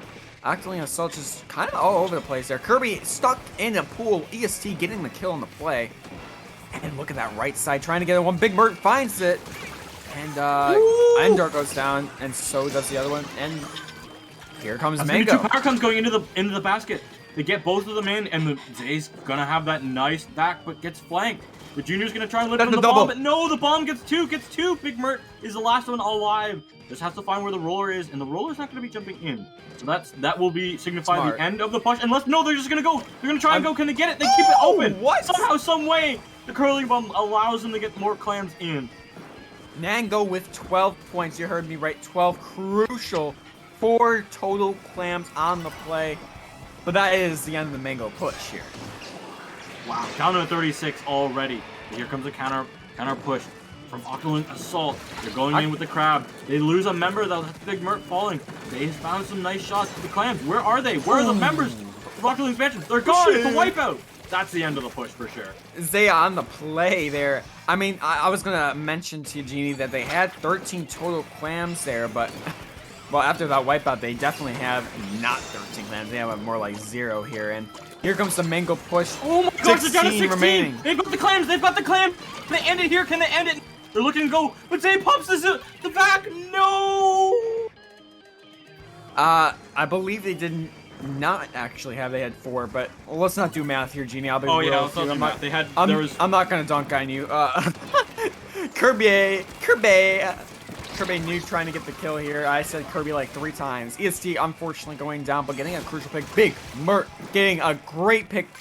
Nango that's an underutilized weapon right there. I think it's a really good swap off of the Tetris. That not many people use this machine. The Busy Bomb, the Booyah Bomb, it's a very underrated weapon. Oh yeah, for sure, definitely for sure. I'm actually very surprised we've not seen a lot of slashing machine, even with the nerfs here. But we've got 2 minutes and 30 seconds here, Genie. If Mango can, or I should say Octoling Assault can kind of keep Mango on its heels, but oh my gosh, clams are going in. 3 clams on the side of Assault, 34 total points remaining. It is in anybody's hand here. Don't go away. It is not in. It's not all Mango. Who would go away in Grand Finals Game 5 on the edge of a reverse sweep? Are you crazy? Nobody should leave. Exactly. Zay's saying this way. Watch us. Watch this great game. As Mango's going in, but finds Ender's roller as well. Both teams. 2 minutes on the clock. That Junior just died. They just said, I like bomb. I died the bomb. Zay here, though, struggling to find any room, and now Octoling Assault's actually, look at all this pain on the ground here. They need to move. Move. I mean, I'm doing signals. You can't see me, though, but I'm signaling these guys to push, but there's really no push here. Now look at this roller. Oh my goodness. Wow. Mango just goes in, gets 2, stopping that push. It was looking so bad for Mango Heckmech. And Mango comes up clutch with a great kill to help slap that down and keep their lead secure. And they're going to score here, but unfortunately go down. But again, at the end of the day, that is points. And that is at least some points here. And no more penalty, but no more points. Unless 1 more point. 3 points on the board. But look at 8. Oh, only Kirby has a ball. There's just not much. Push is dead. Octoling Assault has a chance here. 26 points of penalty here. They just got to get it in. They've got to watch out for the sniper. The sniper is their biggest problem right now. They do have the Zipcaster. They do have the Booyah Bomb. There goes the Zipcaster. Finds the Charger. He's looking to find some more. Booyah Bomb creates a lot of space. They've got 2 power climb. Can they get it? 2 members. 3 members of Mango Heck. Go.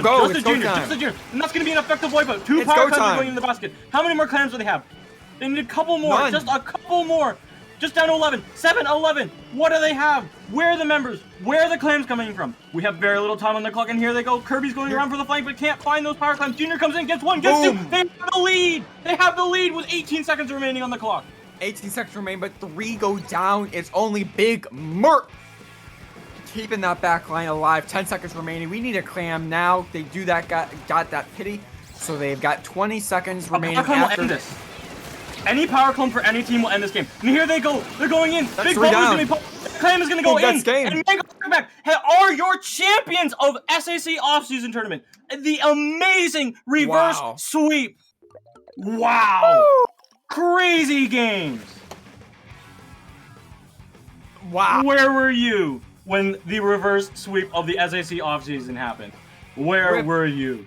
All your points. Again, justice for Reef Slider. I'm just gonna say that. 3-2 though. Wow, what a great reverse sweep. Mango keeping alive, and at the end of the day, it was something I was gonna mention at this. Basically, when we were at 2-2 here, the morale on the side of Octoling Assault was just obviously losing 2 after being so high. It was just something, obviously. The psychological feeling is just like we've got to win. It's just coming back from that. It's just really hard, and they almost did it there, but Mango struck back. Mango struck back. Those 2 tower control games really got them down, but the lead's being swapped. Octolung Ambush, they got the lead. They got the lead with 18 seconds remaining. It was by 1 clam, which isn't much. But it was a lead. And unfortunately, we weren't able to defend it. Amazing, amazing comeback. And, wow. Octoling Ambush, they had such a strong start, but couldn't find it. The tower controls are what got them. The tower controls are really, really what got them. Because that last match was a coin flip. What a game here. Congrats to our winner, Mango Heck Mech. And congratulations to our Octoling Assault Octoling Hinterholtz team for getting second, as well as Nawel Gaming for getting third. Now shifting to our silver bracket, I don't know, QWQ getting first in our silver bracket, and Bronze Flashbacks getting first in our bronze bracket. Congrats to all those teams for playing in our SAC season. And that was a great thing. I would like to say when the regular season starts, but even I don't know that because I would be excited for that to know. Let me see. Well, before we sign off, we got to make sure to follow IPL here on Twitch if you want to see a lot more great tournaments. They have so many tournaments here on IPL. At least I want to say minimum 3 a week, if that's what it feels like. But yeah, definitely, if you want to see any of the top North American Splatoon and any other regions of Splatoon, you definitely have to follow IPL. And I'm gonna pull up the calendar if you want to. It's a small Twitch channel. I'm not sure if you know about them. I think they're around 5. We want to make it bigger because we want to make Splatoon. We want to make Splatoon just a little small. Just a little small. Totally not a few thousand followers. Just casually here. Yeah, though, but really showing us how it goes. Again, Mango just coming out of nowhere. Again, a pickup team. Both these teams that we saw today in our grand finals were German pickups, and I had a great time watching. Obviously, we got to Game 5, which is something we like to see. It is definitely something you like to see. And what else? We have to shout out Boeing for being a great spectator today and a great streamer, showing off all that great action throughout all the games that we watched today. So thank you, Boeing. And you can actually find me. I'm going to shout myself out now before we sign off here. You can find me at Genie7, GEENIE7 _, on Twitch. I update you on a lot of tournaments on IPL here on IPL, some on Dapple, and some just around the community. So if you want to hear when I'm commenting next, or when tournaments are happening, I'm a great follow for you. And I am Corona Bear. You can find me on the Twitters of the .com, Corona with a K _beer. I am here and there, very busy guy, so commentating here and there whenever I can. So it was a great thing to be here today. And I'm happy to be here with my co-commentator, Jeannie. But at the end of the day, we do gotta leave you guys. Unfortunately, I'm so sorry. My bad. But thank you for watching SAC off-season, our tournament here. And congrats to Mango again for winning our gold bracket here. But that is our end of our We're gonna tournament. shout out Nick. Nick Remy doing awesome work as head TL for the tournament and doing a lot of work to keep us updated. Exactly. All of our commentators updated with a great spreadsheet so then we know a lot more information to bring you a lot more exciting information to these teams. But congratulations again to Mango Hackback. Great reverse sweep. All right, we're gonna head on out. We'll see you next time for our SAC on actual season. That will be announced when it is announced.